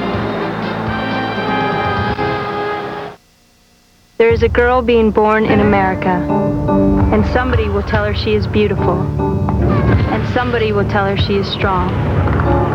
Somebody will tell her she's precious, and somebody will say she is tough. There is a girl being born in America, and someone will give her a doll, and someone will give her a ball, and then someone will give her a chance. Claude Lemieux gets penalized again for Team Canada. And his second penalty of the game comes as Andrei Kovalenko stole the puck and Lemieux had little choice. Yeah, you can see Lemieux there. Anytime you take your hand off the stick and make a grab, you know there's going to be a penalty called. Lemieux was hoping to get away with it. Now, Claude Lemieux, it's interesting, we were talking about him playing with Lindros. Eric Lindros said, anybody I can't stand playing against, I like to play with. And I guess that's why he's playing with that guy right there, Claude Lemieux. And Eric Lindros, interestingly enough, watching the scoreboard and watching highlights of the 1984 Canada Cup. So Lindros, who was only 12 years old when the 84 Canada Cup was played. Is that unbelievable or what? Watching the video. He wasn't born when Paul Henderson scored the goal in '72. Rod Brind'Amour lost the puck. Valerie Bure for Alexei Kovalev. And now Scott Niedermayer able to send it down the ice to kill off part of this penalty. Oleg Tverdovsky retreats to get it. Tverdovsky did not score a goal for the Winnipeg Jets after being acquired from Anaheim. 31 games, no goals, 8 assists. Here comes Yashin in behind the Canadian goal. Back for Bure, who leaves it there for Tverdovsky. For Valerie Bure. The young Russians are out there now. And Yashin's centering pass is intercepted by Rod Brind'Amour. And Brind'Amour sends it down the ice. Alexei Kovalev is circling way up by the Canadian blue line, in behind all the Canadian defenders. And Adam Foote watches him closely as he comes back after blocking that shot. Bure for Alexei Yashin. Bure got knocked down. And now Vincent Damphousse breaks away with it. Canada 3 wide. Yzerman with Foote. Damphousse for Adam Foote. And Foote appears to be just fine as he comes back and takes part in the 2-on-1. Now the centering pass for Mark Messier. The shot just wide. Mark Messier with a great short-handed chance for Canada. Now Vincent Damphousse tried to set it deep for Messier, but he was going the other way. And you heard Damphousse cry out. Good play by Alexei Yashin to deflect that Messier shot. Otherwise, that could have been very dangerous. 25 seconds to go on the penalty to Claude Lemieux. Here's Paul Coffey. Coffey can't chip it out. Yushkevich sends it to the front of the net. Kovalev couldn't knock it down. Kovalev being worked on by Coffey. Now Larionov, back to the point. Alexei Zhitnik, lots of time. A shot stuck by Brodeur. Larionov with it. Back to the point. Yushkevich with a shot just wide. Rebound. The puck is still loose behind the net. Kovalev can't center it. Adam Foote knocks it away. Now Larionov. Back for Kozlov. The puck hit a skate. Graves trying to find it, and Adam Graves finally falls on the puck, but Dan Marilwali won't play dead. Now finally the puck comes out, and Claude Lemieux back out there picks up the puck in the corner. Dmitry Yushkevich has two Canadians on him. Claude Lemieux just about got to him. Now Kozlov, the pass too far for him, and Claude Lemieux wiped out Alexei Zhitnik along the boards. Sergei Gonchar being watched by his opposite number, Keith Primo. Now Zhamnov, long lead pass, broken up by Niedermayer. Claude Lemieux steps in, he gets knocked down by Zhitnik. Now Lindros with a centering pass, and just unable to tip it in is Keith Primo. Tremendous pace to the hockey game, good hitting, and great offensive chances. Wow. It's not too many times you'll see forwards attack the net like Keith Primo attacks the backside of this net. Good pass here. Look at the hit. Lindros knows that Primo's there. He gives him the puck, and that's just deflected up into the stands. But boy, watch Primo come on the backside here. Good play by Lindros to get his head up. And Primo, I'm telling you, he almost gets it. And Keith Primo involved at the side of the net. Keith Primo was one of 6 first-round picks from 1990 who was playing in the World Cup. Peter Nedved, Jaromir Jagr, Darian Hatcher, Keith Tkachuk, and Brian Smolinski are the others. Remember that big 5 drafted in Vancouver? Jaromir Jagr, Keith Primo, Nedved. It was a tremendous draft class, and Owen Nolan went #1 overall. I remember watching that on TV, Gordon, the big applause when Peter Nedved, who played in Seattle, his junior hockey in Seattle, was taken by the Vancouver Canucks. Mike Ricci, by the way, the other member of that top 5 class in 1990. And there's Claude Lemieux, an underrated goal scorer. 39 goals for Colorado last year. He's always had a good touch around the net, especially in the playoffs. Remember, he was the playoff MVP in New Jersey's Stanley Cup run last year and won the Stanley Cup in back-to-back years with different teams. A rare accomplishment. And now the shot right on by Scott Stevens, stopped by Trefilov. Under 2 minutes to play here in the second period. Lindros gets up and Primo on the wraparound, stopped by Trefilov. Canada's outshot the Russians 21-13. Lindros centers it. Lemieux backhand, stopped by Trefilov, his best of the game. Lemieux had him going the wrong way, but Trefilov stuck the pad out. Great hitting in this hockey game. Eric Lindros got Gonchar back for the butt end earlier.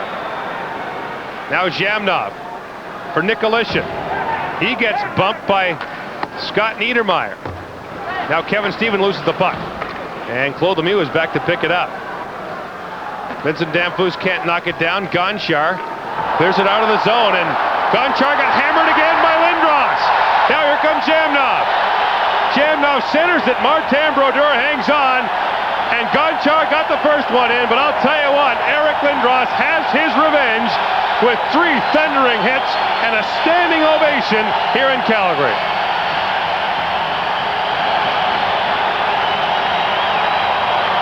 Don't mess with 88. Well, Eric Lindros is so strong. Sergei Gonchar sees him coming too. When you get the train coming at you, I gotta tell you, he's got him in his sights right here. He just turned, and there's the first hit. Kasparaitis goes after Lindros and falls down and trying to retaliate. You know what's amazing about Lindros? He's been in the National Hockey League for 4 years now. In the dressing room today, he walked through with just a towel wrapped around him. Remember, he's 6'4", 230, and not an ounce of fat on him. And even players who have seen him before marvel at the physique of Eric Lindros. We were talking about how effective Lindros is on the faceoff because of that strength. He is, you know, if you think of one word that might describe his game, certainly it's complete. The other word might be impact. Time winding down to the second. Here comes Mark Messier. His pass for Paul Coffey, and Coffey shoots it into the corner. Kozlov Loses it to Adam Graves. Wraparound backhand shot. Trefilov the save. Loose puck in front. Paul Coffey pitching up to get it. And Coffey wins the battle with Larionov.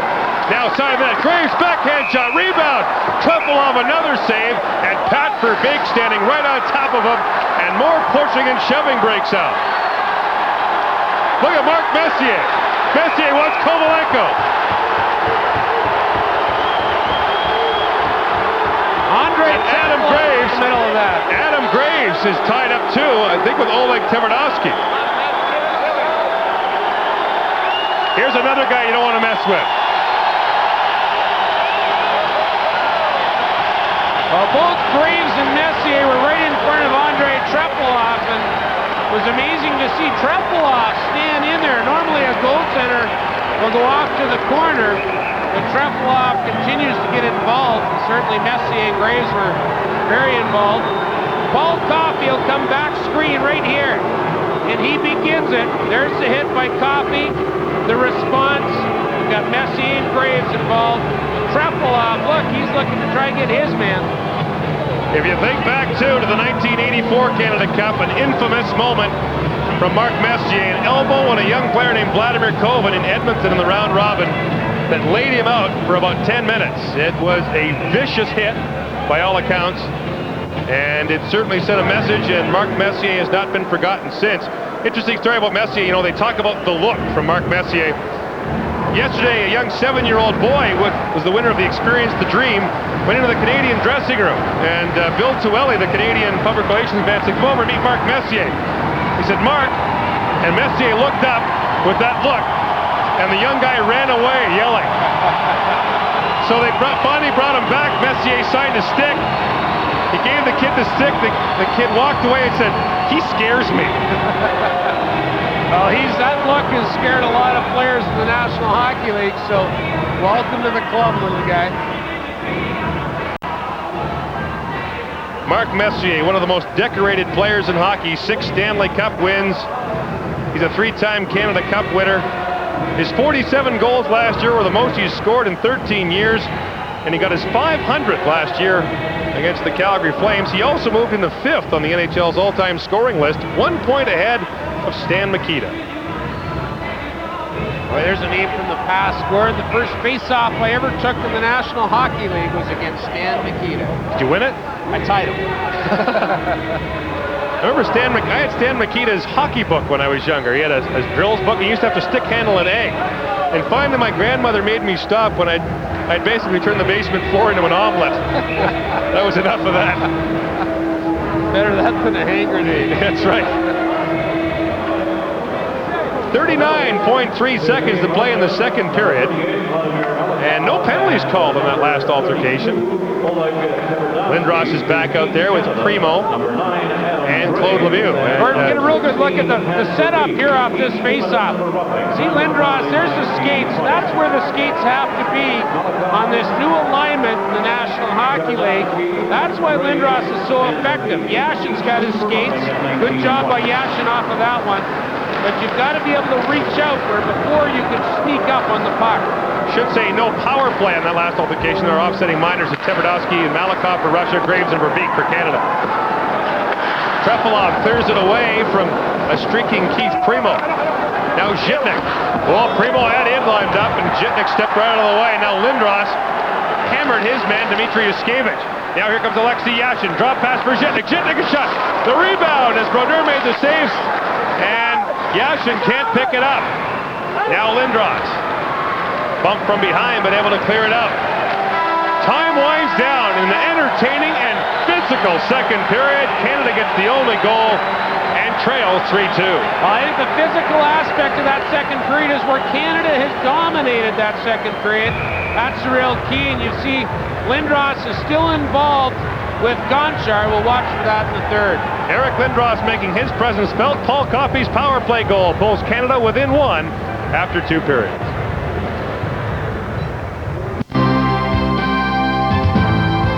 World Cup of Hockey live at the intermission is brought to you by Pepsi Stuff.